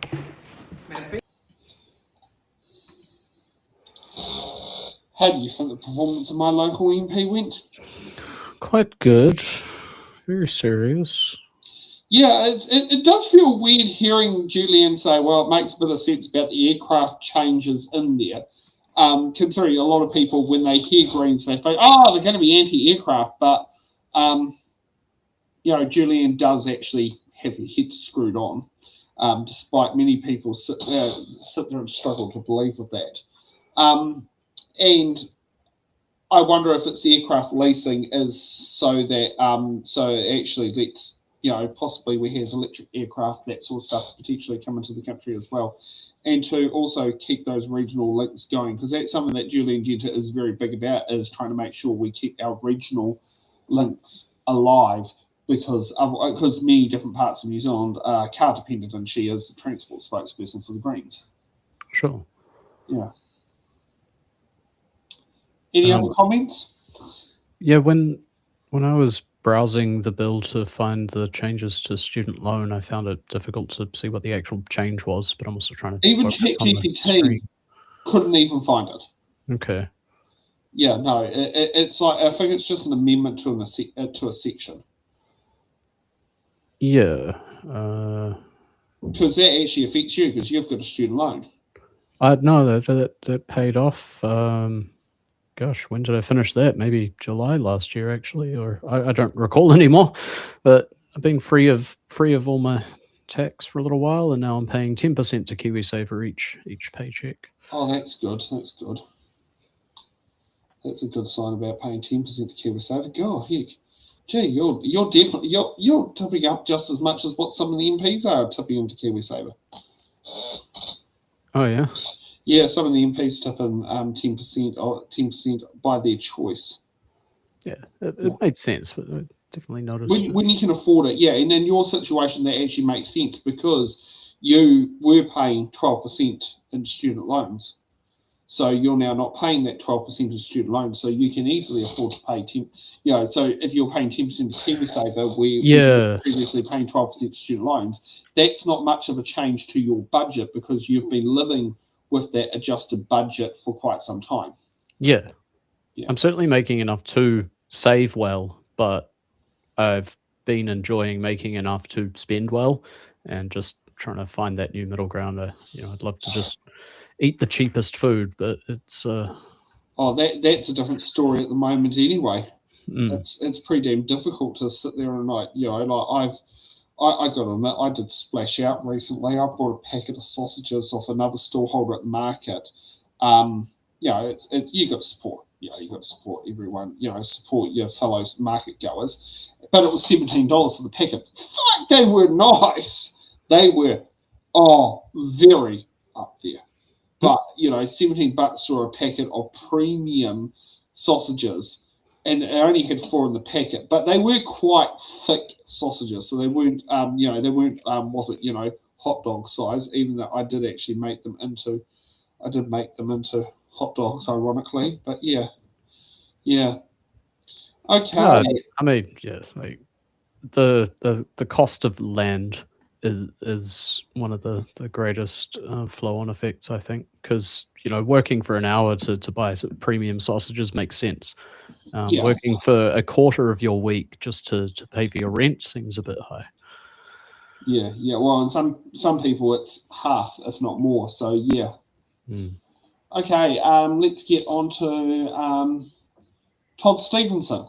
Todd Stevenson. Madam Speaker, this is very exciting. My first speech in the budget debate or the budget bills. And I want to thank Minister Watts for bringing this bill to the House, the Taxation Budget Bill number 3, no less. And look, it's going to be very exciting to work through this bill in all stages, and let's get these changes in place. And the minister's already outlined what them are. But alongside this, this really is fixing what matters on this side of the House and government. There's been some other great announcements around simplifying the fringe benefit tax rules. That is going to help tradies, small businesses across New Zealand. Very, very exciting. And the Foreign Investment Fund rules, again, announced alongside this. Time and time again, we've heard about how this is actually holding people back. And so the changes of listing the threshold, which has been announced alongside from 50,000 to 100,000, is excellent. So I want to congratulate the Minister on all of the measures he put through in this budget, and I commend this bill to the House. Yep, I understand where you're coming from, Jason. He seems to be the person who seems to keep speaking for the ACT Party. But I have to be honest, I'd rather have him than, say, Simon Court, who sat down there in the gas bill and made a misleading statement to state that all supermarket bread is baked with gas. And I have confirmation that 3 supermarkets in Wellington use electricity to bake their breads. And I would be not confident with some of these businesses that also sell swapper bottles to have naked flames in their premises. Something that's required if you use gas. Yeah. So, yeah. Unfortunately, better the devil we know than the devil we don't know. Which MP would we prefer? Yeah. Any comments on Todd's 2 cents worth? No, he was very quick. It seems like he referenced other things that aren't in the amendment bill, talking about the budget. He mentioned other stuff that, as Deborah Russell said earlier, are not in the bill, but were announced at the budget, such as the changes to fringe benefit tax. Right. Yeah. Okay, let's get on to a guy called Dr. David Wilson, the MP. Madam Speaker. Dr. David Wilson. Can I just remind members before the member starts that this is the taxation bill. It's not a general budget debate speech. And we'll be talking about tax. Taxation Budget Measures Bill number 3, 2026. Thank you, Madam Speaker. The government is looking to operate a predictable revenue system, and the current main tax bases, personal income tax, company tax and broad-based tax, already are the main income earners for us. And in a situation where we are returning to surplus and rebuilding the economy, we're just like some of the people that are maybe still with us, looking at parliamentary TV, to kind of be aware of what the alternative is here. So far we have a policy-free zone from across the aisle. Right. The only thing they've come up with is a capital gains tax, where they're going to turn that into, what are they? Hospital, private, what is it? Yeah, anyway, it's completely incoherent. And then across this side, we've got the approach to killing innovation and taxing success, otherwise known as the green envy taxes, right? The Taxpayers Union, not usually our friends necessarily, but boy, they've done a good piece of work here. So, A point of order. Oh, point of order, of course. Suggest to the chair, but I think when we have a government member waving around documents from another party, we're far from the bill being debated. You can sit there. Actually, that's my call. And I did, before the member stood up, I did remind the House that this is a taxation bill. It's not a general budget debate opportunity, so please return to the bill. Thank you, Madam Speaker. Just wanted the public to be aware of what they're up against here. So the alternative has been outlined. Anyway, excuse me, thank you. I join with my friend from the ACT Party in approving the taxpayer, getting rid of the fringe benefit tax for the tradies. Fantastic little bill, and we'll have more to say on all the other parts of the taxation bill as we go through this process. Thank you, Madam Speaker. Whoa, that was close. I had so much noise. Someone didn't sit there and basically had to sit there and talk about things that weren't related to the bill. Yeah, I lost the plot when he went off track. Yeah. Oh well, let's move on to our great friend Tony Seymour, who sits down there and gives us free accommodation exchange for a koha when we host an It's in the Ballot show in Hamilton. And we spent more time talking about Tony than his MP, Ryan Hamilton from Hamilton East. I commend this bill. I actually hadn't called you, Mr. Hamilton. I hadn't called you. I'm sorry, there was a lot of noise going on. So I called Ryan Hamilton. Oh, thank you, Madam Chair. Look, this is a great bill. It's some simple tax hygiene, some incentives for leasing of vehicles, leasing of planes, a huge opportunity. I commend it to the House. Well done. Okay. Yeah, so what was it called? When he wasn't saying the bill, he took 7 words. And he had 1, 2, 3, 4, 5, 6, 7, 8, 9, 10 words. 11, 12, 13, 14, 15, 16, 17, 18, 19, 20, 21, 22, 23, 24, 25, 26, 27, 28, 29, 30, 31, 32, 33. 34 words, and when he rightfully had his call. So, what did you learn from Ryan Hamilton, Tony Seymour's MP, about the tax bill? Because I learnt absolutely nothing. No, I didn't. Nothing to register there. Yeah. Okay.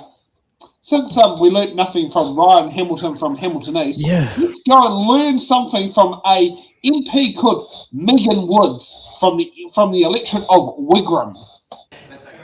The Honourable Dr Megan Woods. Thank you, Madam Speaker, and it is my pleasure to take a call, of the first of many, I'm sure, on this Taxation Budget Measures Bill number 3. Nothing screams budget legislation like kicking off with a piece of tax legislation. Now, Madam Speaker, what we do know is the things that this bill is going to do. It's quite a narrow piece of legislation, and it's, as my colleague, the Honourable Dr Deborah Russell indicated, that at this stage, on the surface, these are things that Labor can get behind, the things that are done in this tax bill. But we will also have some questions as we go through these changes, as we go through the various stages of the bill, which is what you would expect. So what we do know, the outstanding loans from company to a shareholder is taxable income to the taxable income of the shareholder 6 months after the lending company is removed from the Register of the Companies Act 1993. So that is not an uncommon situation where you do have companies having outstanding loans to shareholders and making sure that we've got the legislative provisions right in terms of our tax tax legislation regarding that is something that we do need to cover off. Charities, and this is introducing a donation limit of $100,000 per annum. And as my colleague, Deborah Russell, pointed out, there has always been a cap, but this is about increasing it for naturals purposes, claiming a donation tax credit. So the change increases the tax received and the cap reduces the donation tax credits paid out. So one of the things that we really want to interrogate when we get to this part of the committee stage is whether or not this might reduce the amount of money that is being donated to charities. And this is a very important question for us on this side of the House, because what we do know with a lot of the other measures that are coming in through this budget that are going to disproportionately make some of the most vulnerable people in our communities even more vulnerable, that never before in our history are our charities going to be called into action. We've had a release today that homelessness is at the highest point it has ever been in our history, and the role of charitable organisations when the government is missing in action has never been more important. So this provision around any changes to the tax treatment of charities is something we will be interrogating with a great deal of scrutiny, because if we were to put any kind of handbrake on people donating to charities in the current context that we're in, New Zealand would be in an even more precarious state, and the people who are made even more vulnerable by today's budget would be put in an even more precarious state. So that's something that we will be looking at. There's stuff around membership, subscription and levies, and there's also about increasing the effective tax-free threshold for smaller non-profits, and that's increasing the effective tax-free threshold for not-for-profits from 1,000 to 10,000. And given that this threshold hasn't shifted since 1979, there's probably an argument that it probably is time to have a look at that threshold to see if it does need some movement. And again, this goes that we know for so many of our not-for-profits that are doing good work that this will make a significant difference, not only in the amount of tax they pay, but actually in the compliance. So if that threshold is lifted, that they won't have the compliance that goes with being eligible, with needing to pay tax. But as my colleague did indicate, there are a number of tax changes that were announced in the budget today that are not included in this tax bill that we have, that it accompanies the budget, and we're interested to know why. So just signalling to the Minister that we are going to have some questions. For example, the changes to the R&D tax initiative. Now, I can understand why in-year payments aren't in this bill, because you can do them already, and it's just re-announcing something that has been the practice for a number of years in terms of making available to innovative companies their R&D tax credit so they can put that back to work in their business. So I can see why the government isn't at haste to change the law about that, given it's already happening. But I am interested that, given that they want mining companies now to be able to claim any of their R&D tax incentives, that's not in this budget. So why is that not in this budget? And when is the government planning to make the changes in order to do that? Because, Madam Speaker, this is the only opportunity we get. Oh, I wanted to go longer. You could have given me longer. Actually, I was so engrossed I missed the clock myself. Dan Bid. So, as an executive member of It's in the Ballot Productions, how do you feel about the cap going from, for non-profit organisations, of what is an allowable deduction of $1,000 being lifted up to, did you say 10 or 20,000? I don't recall exactly. It's a good change. $10,000. So effectively, which, that would do us a hell of a lot of good, actually, to be honest. Because, as yourself, you're an executive member of It's in the Ballot Productions. I've not just got that myself, I've got the Newtown Residents Association. A lot of good that can be on the cards. Yeah. Yeah. Okay, let's see what's coming from National. Madam Speaker, this is a good bill. Let's get it done. I commend it to the House. And how many words did you sit there and say, Dan? 1, 2, 3, 4, 5, 6, 7, 8, 9, 10, 11, 12, 13, 14, 15 words, Mr. Bidwar from Northcote. Paul Barlow's local MP there. And it's great that, 15 words on why a bill should go into law.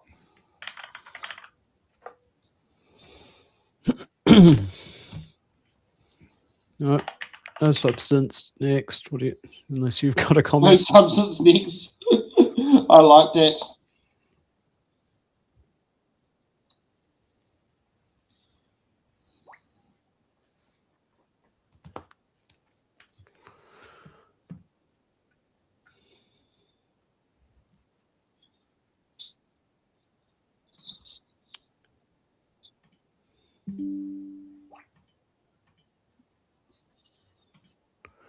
There we go. We have a video solution. Oh no, that one crashed too. Yay.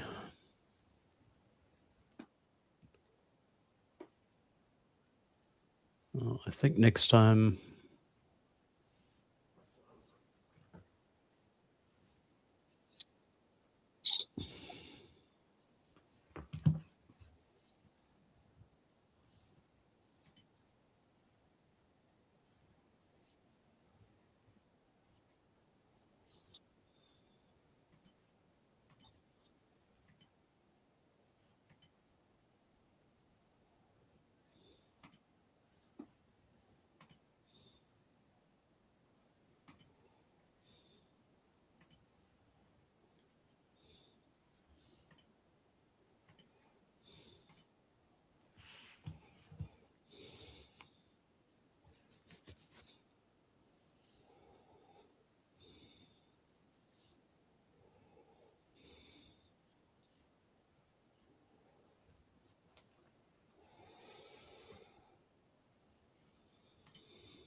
Oh, sorry. I hope you heard everything Kushla said. No, I was trying to fix my camera and waiting to see why you were quiet. Again with Kushla. Kei o koutou kāinga maha, tēnā rā atu koutou katoa. E tūana wau ki te kōrero mō te Pāti Reipa I runga I tēnei pere, ara te pere e pāna ki ngā take tāke. E te manga o te whare, māma rawatu te kete, kare rawatu, tēnei kāwanatanga e paku mārama ki te ao tūturu e pāna ki te iwi Māori, e paku mārama ki te ao tūturu e pāna ki ngā tāngata puta noa I a Aotearoa. Madam Speaker, it's my pleasure to rise on behalf of the Labour Party to speak on the taxation bill. Madam Speaker, at a time where we know we are told each and every day the #1 priority for people across Ikaroa Rāwhiti and across Aotearoa is the cost of living. And yet, this government have elected to make their first matter of business post-budget a taxation bill that has very little relevance to the people my eco staff, the staff of many MPs around Aotearoa are getting every day. While my learned colleagues before me, Madam Speaker, have advised that we are supporting this bill through to committee stage, it must be acknowledged that very little people in Ikaroa Rāwhiti, very few people in Aotearoa are contemplating making donations over the threshold of $100,000. People across Aotearoa are contemplating the $30 extra a week they need to find to keep roofs over their heads. They are contemplating why, at the moment, there are more cuts impacting their families. Another thing, the Honourable Dr. Deborah Russell, in referencing the aircraft leases, said it's sensibly removing some barriers. But once again, Madam Speaker, no one in my electorate has come to me and said, I'm having issues about all these aircraft lease parts that I'm leasing. Can you do something to help me out? Not one, shock horror from that side, not one of my constituents has said, hey, Kush, all these aircraft I'm leasing, I need help. And yet, this is the first order of business for this government. How out of touch? Probably on an aircraft U-lease. Probably on an aircraft U-lease. I've just asked how I got here. Yeah, you should get it home. You know, for the whānau watching, you can't hear, but the interjections from the opposite side are longer than the speeches they make and their contributions. Again, an indication of the value they put on what matters to constituents around New Zealand. Sorry? Oh, you can wait till 10, you're going to get time. And we're going to get time to debate this further. Wait till you get your 10 seconds. So, Madam Chair, yes, this is the first point of business. Working for families, again, that is actually something that comes up consistently throughout my eco offices, throughout Ikaroa Rāwhiti, between Wainui-o-Mata and Rangitukia up the East Coast. Working for families is something that comes up every day. And of course, simplifying that process will actually have a direct impact on families throughout Aotearoa who vote and put us all here.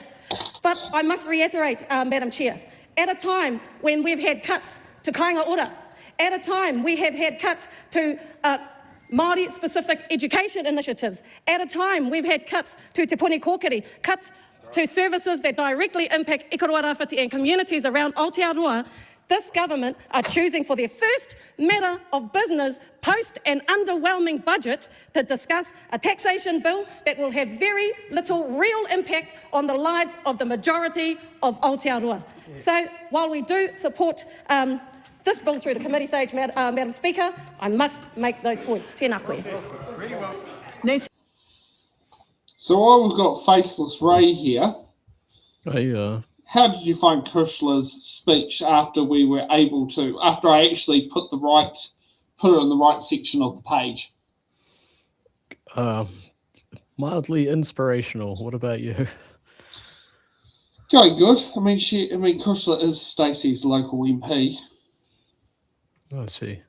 So she is performing. I hope she's performing well. I mean, Stacey might be in the background listening, going, "Yes, she is. No, she's not." We'll figure it out. Let's see what comes from. Was it a person who shares an electorate office with Christopher Luxon, Nancy Liu? Madam Speaker, in this unprecedented global uncertainty days, this bill will join the rest of the bills that this government will be delivering to fix the basics and build a future for all New Zealanders. I commend the bill to the House. The question is that the motion...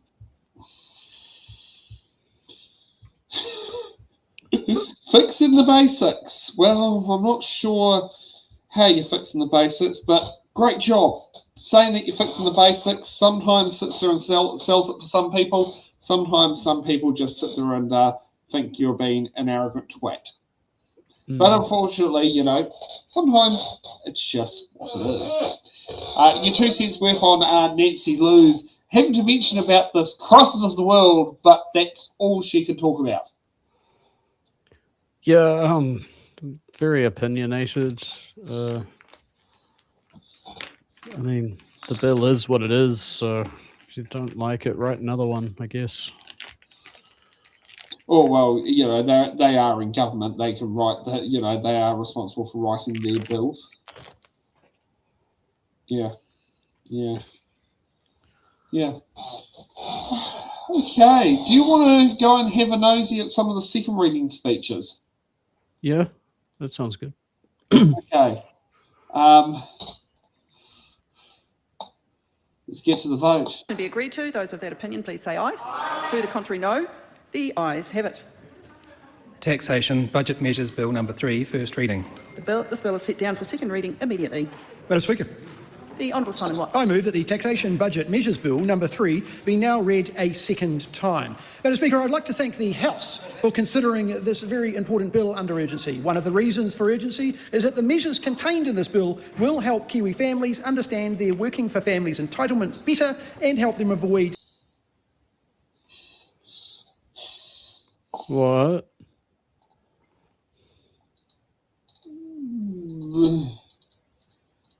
What just happened? Here we are.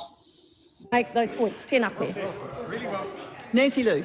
Madam Speaker, in this Measures Bill number 3 be now read a second time. Madam Speaker, I'd like to thank the House for considering this very important bill under urgency. One of the reasons for urgency is that the measures contained in this bill will help Kiwi families understand their Working for Families entitlements better and help them avoid debt during these tough economic times. Although the Working for Families amendments would only come into effect from 1 April 2027, Inland Revenue needs to have enacted legislation in place by December in order to ensure the correct system changes and procedural steps are in place to prepare to allow families to begin enjoying the benefits of the change by 1 April next year. Mr Speaker, as I outlined in my first reading speech earlier, the detail of these changes will benefit the families who need them most. What matters now is progressing this bill so that the support can reach Kiwi families without any further delay. Kiwis who are feeling the pinch deserve Parliament that responds with urgency when they need it most. Mr Speaker, I would like to acknowledge my Inland Revenue officials for the stellar work they have undertaken during the budget process and including my ministerial staff in my office. Mr Speaker, I therefore commend this bill to the House. The question is that the motion... Oh, there's a different speaker, but it's all good. How do you feel about this? About the bill being passed under urgency? Even that, from what was just said in it, many of the tax measures could have been done at a later stage. That needed to be legislated before December. But then again, we do have an election, and the House does rise in September, so it probably is wise that we pass it under urgency. Yeah, it's too complicated. Things need to take due process.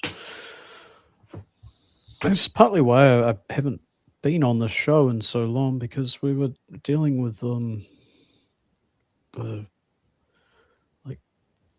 genetically modified stuff and the cyberbullying and all these other things that were very serious and being passed under urgency, and people I wasn't even aware of them until a few days before the last filing of a submission, and it was all very stressful. So I think that's why I backed out, and that's already a year ago.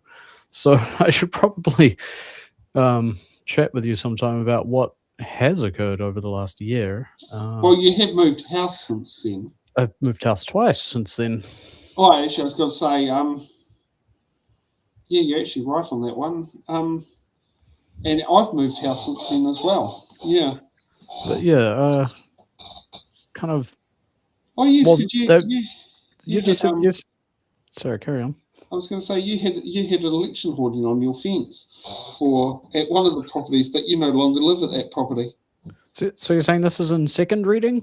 Yep, this is a second reading, but because it's under urgency, you immediately can go to the next stage. Yeah, that guy was just arguing why it's important to get it changed now so that it's in effect by next time. That it wasn't really talking about the bill itself. Just saying that they support it.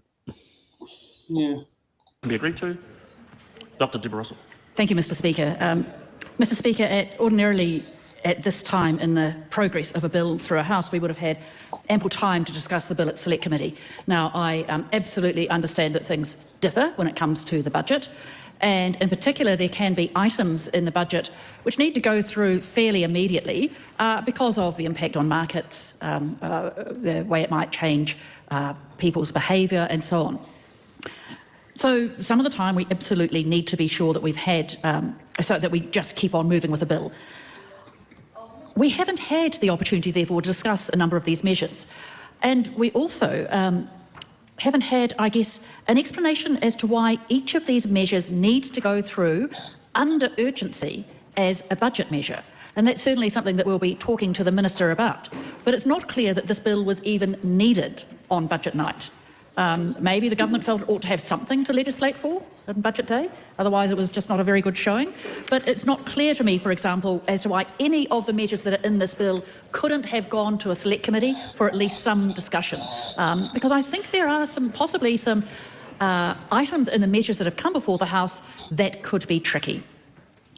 So just to go through the measures that are sitting in the tax bill in terms of some of the tricky issues. Now, with the charities, for example, the government has elected to cap the tax credit for charities at, not the credit itself, but the amount for which one can get a tax credit, to be capped at $100,000. Now, that's an interesting move, and as the Minister correctly points out, could members down there please keep it down, distracting the Speaker. Thank you. As the government correctly points out, people are still welcome to give more to a charity. They're just not going to get the tax credit for it. That's an interesting way of tackling some of the problems that we've seen in recent years around charities. Notoriously, with the Wright family and the alleged charitable transaction they engaged in with setting up or resetting up the financial structures around the Best Start childcare centres. Under this particular change, they certainly wouldn't get a tax credit for what they had done. But if that kind of mechanism would not be ruled out by these particular changes. So there's still a little bit of a gap in the charities law there. Now, again, of course, eventually the Wright family was caught, I think, by Section GB1, and so they did end up having to pay the tax. But there was some pretty interesting stuff went on there. This is all on the public record. It's absolutely on the public record. And so there's just a sort of issues that still need to be examined there, and we could perhaps have discussed them at Select Committee.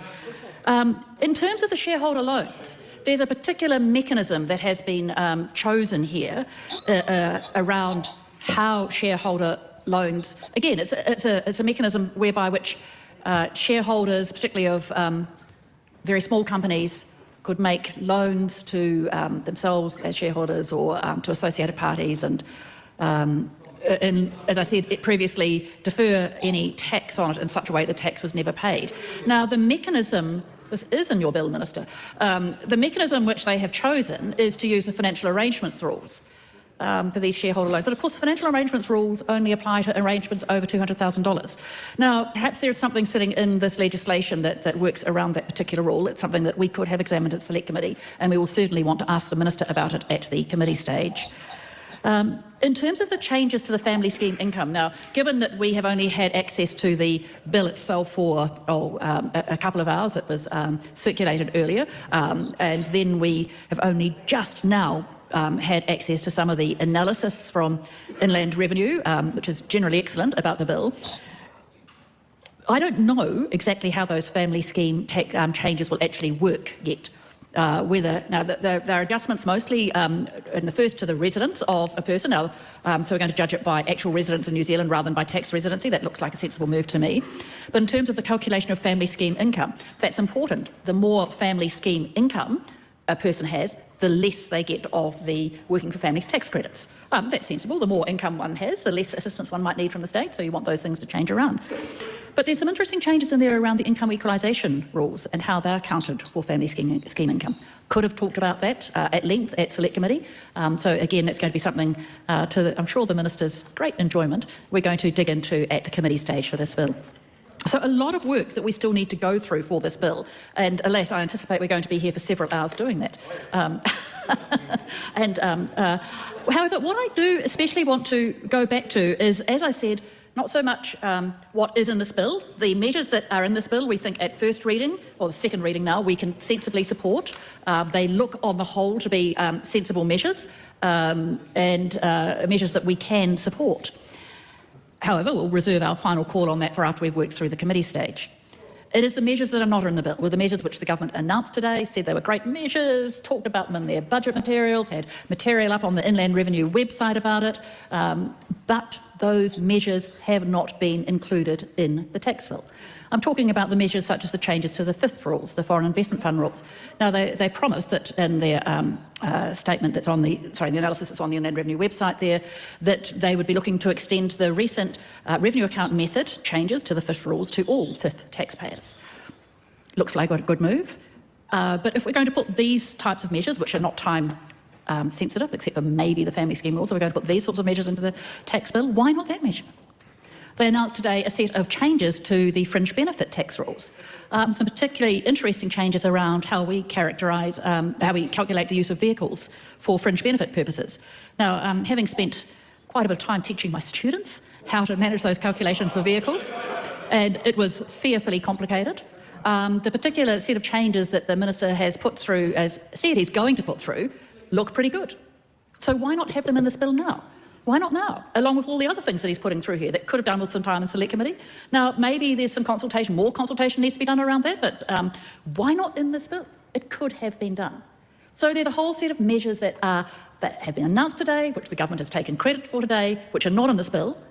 And conversely opposed to that, it's not clear as to why the particular measures that are in the bill needed to be in here. Not clear why the charities measure needed to be in this bill. Why? Do we need to go into urgency? Why do we need to spend our time here all through Friday and on into Saturday debating this bill when it need not have been done? It could have gone through an ordinary tax process. And those kind of unexplained absences, are, in fact, I think, emblematic of this budget as a whole. This budget that doesn't do anything for the ordinary people of New Zealand, that doesn't help out the people who are doing it tough at the moment, that in fact looking at some of the legislation that's coming down the track actually makes things harder for some of the poorest people in New Zealand. My leader today characterised this not even as a Robin Hood budget. It's a budget that kind of makes things work by making things worse for the poorest people in the country. That's shameful. So, Mr. Speaker, a tax bill of gaps, just like this budget of gaps. When you get your camera working, it plays up again. Yep. No, we got it working. It refuses to connect via Bluetooth to the PC, even though it should have no issue. Connects for a second and then drops, and so this might actually be over mobile data. Connect through the phone to the internet, through the whatever, back to the computer, back to you, Sam. Oh god, what a convoluted way. Oh, you and your sleep out. Yes, but there is a Ethernet connection to the house here, which is great. And then I think I just need to move the Wi-Fi extender for the phone or something or other. Oh yeah, or just get yourself I'll get a new camera. This old one, like, while it might be the camera itself causing issues, it might also be the AMD drivers. I've sent them an issue report. I was gonna say, do we need next time I will use Microsoft Edge browser rather than Chrome, and that might help. Or I'll check my Chrome settings. Feels like a lot of fun. It's just really. It's just conflicts of interest within the supercomputer. Conflicts of interest within drivers on a computer. God, that sounds so technical. I've got a conflict of interest to declare. I might not like the drivers in the computer. Yeah, man. Yeah. Any comments from Deborah Russell on round 2? I don't know why they keep pointing out what it's not doing. Like, because it's under urgency and it's boring. Yeah. We'll get on to my local MP, Julian Genter. The Honourable Julian Genter. Good honour, Mr. Speaker. I rise to take the second call on the debate on this bill, first one in the second reading. This bill is not huge. Ironically, in the first reading speeches, we had government coalition members who were speaking about tax initiatives announced in the Minister of Finance's budget speech that are not contained in this bill at all. In fact, that was the only thing the ACT member referred to and the only thing the New Zealand First member referred to, other than waving around some propaganda from a fake union charity. And then the government members basically didn't take calls. It's unclear if any of the government members, aside from the minister, know what's in the bill or are obviously not going to contribute to the debate around it, because it is budget night. They've got a lot of bills they want to ram through. They know that the opposition is going to try and apply scrutiny, as is our role in a democratic system, and the fact that these bills are bypassing the select committee process means they will not be subject to much scrutiny. So that's what's going on. If anyone at home is watching, we're debating a bill that we only just saw about an hour or two ago, just for the benefit of government members. The bill does not contain any changes to fringe benefit tax, nor any changes to the overseas, the foreign investment funds, but it does contain changes to the amount that you can claim one can claim as a donation tax credit. It does make changes to working for families, and it does make some changes to the student loan scheme, which seem to be pretty inconsequential and related to the working for families changes, but we still need a little more time, and we'll probably dig into that during the committee stages, Mr. Speaker, which will come up after the dinner break. And it changes, so treating outstanding loans from businesses to shareholders as income when the company goes into liquidation. And we feel that is a fair income tax on those people. Limiting the donation tax credit to $33,333 per financial year will really only affect the wealthiest people. And we have seen, and it was in the regulatory impact statement, that there are issues with the donation tax credit being misused for aggressive tax planning, or what's the word for it? Is it tax? It's not tax avoidance. It's like the legal thing you do, tax minimization. The legal thing super rich people do when they're greedy and they don't want to contribute their fair share to our beautiful nation. And oh, here we go. Dan Bidwell says everyone does it. Everyone does tax minimization, but that absolutely expresses the values of the people that are currently in government. They think it's a good thing to be greedy and to not give forward and contribute to our beautiful country. That's what they stand for. Not paying their fair share. To be honest, I donate a lot to charities, and so does my partner, and we never, ever, ever claim the tax credit for donations. Why? Because we actually want to pay tax. Because we actually believe that why would we bother with going through this paperwork work to try and save some money when that money is money that can contribute to things that we all buy together. And that is the fundamental difference in the worldview of people in the Green Party and people in the government parties. They don't believe in public good. They do not believe in public good unless it's a motorway. There's 100% socialism for highways. Very happy to throw that on the credit card and make future New Zealanders pay back their insane highway plans. But when it comes to paying our public servants to do important work to help people, that is the most important, they're against it.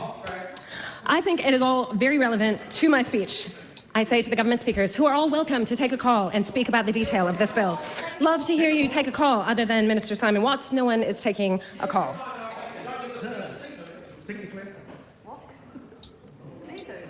Oh, Seatoon, we've got government members referring to my beautiful electorate, Rongotai. It is wonderful. And there's a lot of people there used to vote National. They don't anymore. A lot of people in Rongotai used to vote National. Who won the party vote? Can I ask not to conversate across the chamber? And just a reminder that interjections should be rare. And pithy, right? Rare Mr. and Speaker? pithy would be helpful. Witty. So apologies, Mr. Speaker. I did get sidetracked. That was my fault. I got sidetracked by the interjections and heckling from the government benches. So I'm going to come back to this bill, which is one that we're going to support, but we are going to have to dig into the detail at the committee stages because this is not going to a select committee. But going back to the issue around tax credits for donations. What it says in the regulatory impact statement is that the donation tax credit can be misused for aggressive tax planning, and donors can receive tax credits well in advance of funds being applied to charitable purposes or derive private benefit, for example, through loans received back from the charity. And Inland Revenue has observed an increase in such behaviour, which may be facilitated by New Zealand's comparatively generous settings. So, I think that's interesting. I think IOD's done a good job here, and I commend Minister Watts on bringing some sensible changes to the House on budget night, which might limit the cost to the Crown. And in a way, it's going to. We want that public money to be going to the genuine public good purposes. So that brings me to the other side of this, which is, as Labour members, I think it was Honourable Megan Woods mentioned during the first reading speech, that there could be some concern that this will discourage charitable giving, and that charitable giving is needed now more than ever because the government has been cutting funding to things like food banks and other core public good purposes that are carried out by charities. And I work with many of these charities in my electorate, Rongotai, in Wellington Central, like DCM, that's the Downtown Community Ministry, who do some of the most important work dealing with the people who have it the toughest. And, they're people who have mental health issues, trauma, substance abuse issues, might be homeless. We're trying to get them off the street. They're trying to help them. I went to a beautiful chess game. They have a chess day once a year in Wellington and played chess, and it was a fantastic opportunity to engage with people who honestly are living life in a much more precarious way than I am and my family, and I'm so lucky. And one of the things that I would like to see is core Crown funding from a fairer tax system that's raising more revenue from those people who are trying to minimize their tax, and actually investing that in those core services that protect people, that mean that people are fed, that they're getting the support services they need to deal with trauma. Some of that trauma maybe came at the hands of the state in state care, that they are getting the treatment that they need to get off the addictive substances, and that all of that has to happen in a context where they have both safe, warm, dry, affordable home, like a home they don't have to pay for, housing first, and they have access to those social support services. And so we love the work that many charities are doing. We don't want to see charitable status used by the ultra wealthy to minimize their tax and to avoid contributing to things that are in our public interest and common good, because those people, they could be any of us, People fall on hard times, and maybe they were born in a situation where their parents had suffered trauma, they suffered trauma, maybe at the hands of the state as a result of colonization, and they just need some help. And that could be any of us. And the difference is those members opposite, they like to believe that people in bad circumstances are there because they are bad, and that somehow those people are pull themselves up from their own bootstraps thanks to their $200,000 loan from their parents to buy their first home or whatever it is. The world is not fair, but we can make it fair. The world is not fair, but we can make it fair. And this bill is just the tiniest little move in the right direction, some little tweaks around the edges from this tax bill. But we could be doing so much more on this budget day, and we will next budget day.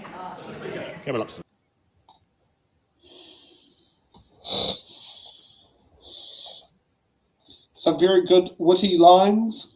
Yeah.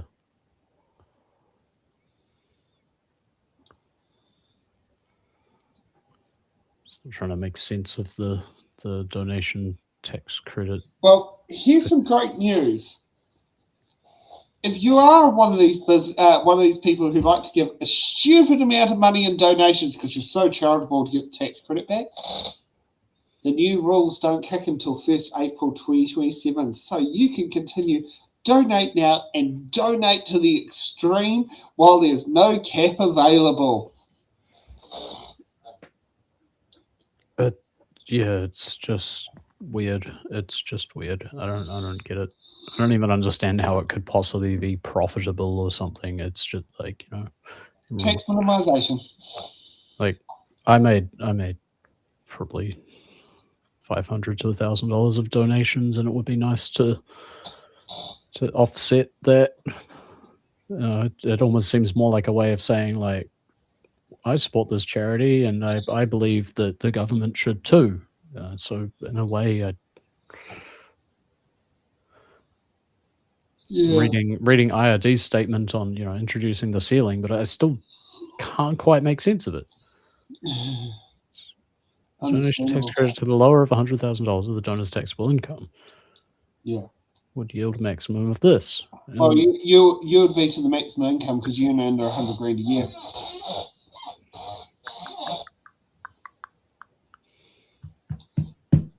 Yeah. Oh, I see. Yeah, I get it. Yeah. Okay, so it's 10 o'clock. Time to call it a night. Still going on. If you'd like to donate to the Wellington City Council Mirror Relief Fund for those affected by the floods on April the 20th. Oh, that's ages ago now. Please sit there and do so. The Conservation Amendment Bill closes on the 2nd of July.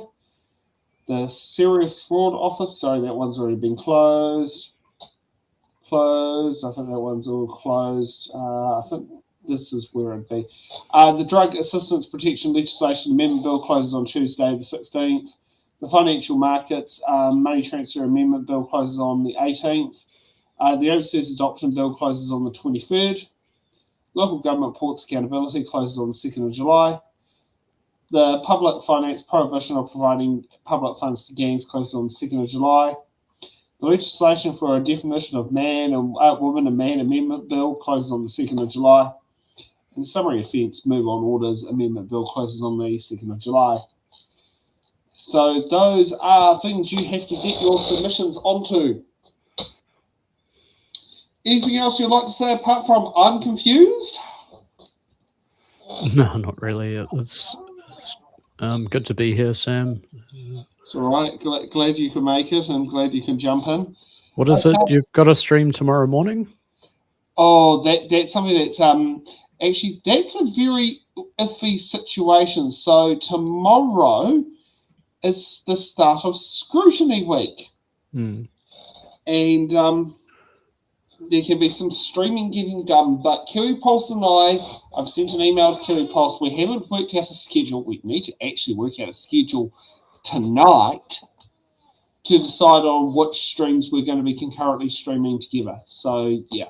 So, yes, if you'd like to catch what's happening on Scrutiny Week, we'll be broadcasting some shows. So will Kiwi Pulse. We'll be doing a special Order Paper podcast tomorrow at 5 p.m.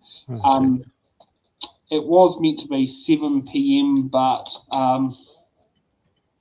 Scrutiny Week seems to, like always, landing itself on the 3rd Monday of June. That is also the Newtown Residents Association Day. It's also the day that Laura is also unavailable, and Stacey's currently doesn't want to write that check in case it cannot be cashed. Yeah. So, yeah, we're going to do it at 5 o'clock. I'm going to have a fucking fun day at work tomorrow. Yeah. Godspeed. So we'll see you all back at 5 p.m. tomorrow for more from the Order Paper podcast. Excellent. Ka kite anō. Thank you for watching the Order Paper, your express ticket to the New Zealand House of Representatives. Every episode, we unravel the complex world of legislation, debate, and democracy. From bills to select committees, we've got it all covered from our team of political commentators who will dissect and explain what's happened so you can remain up to date on what's happened in the Aotearoa, New Zealand Parliament. To support our channel, you can become a Patreon member at patreon.com/it'sintheballot. The Order Paper podcast is brought to you by It's in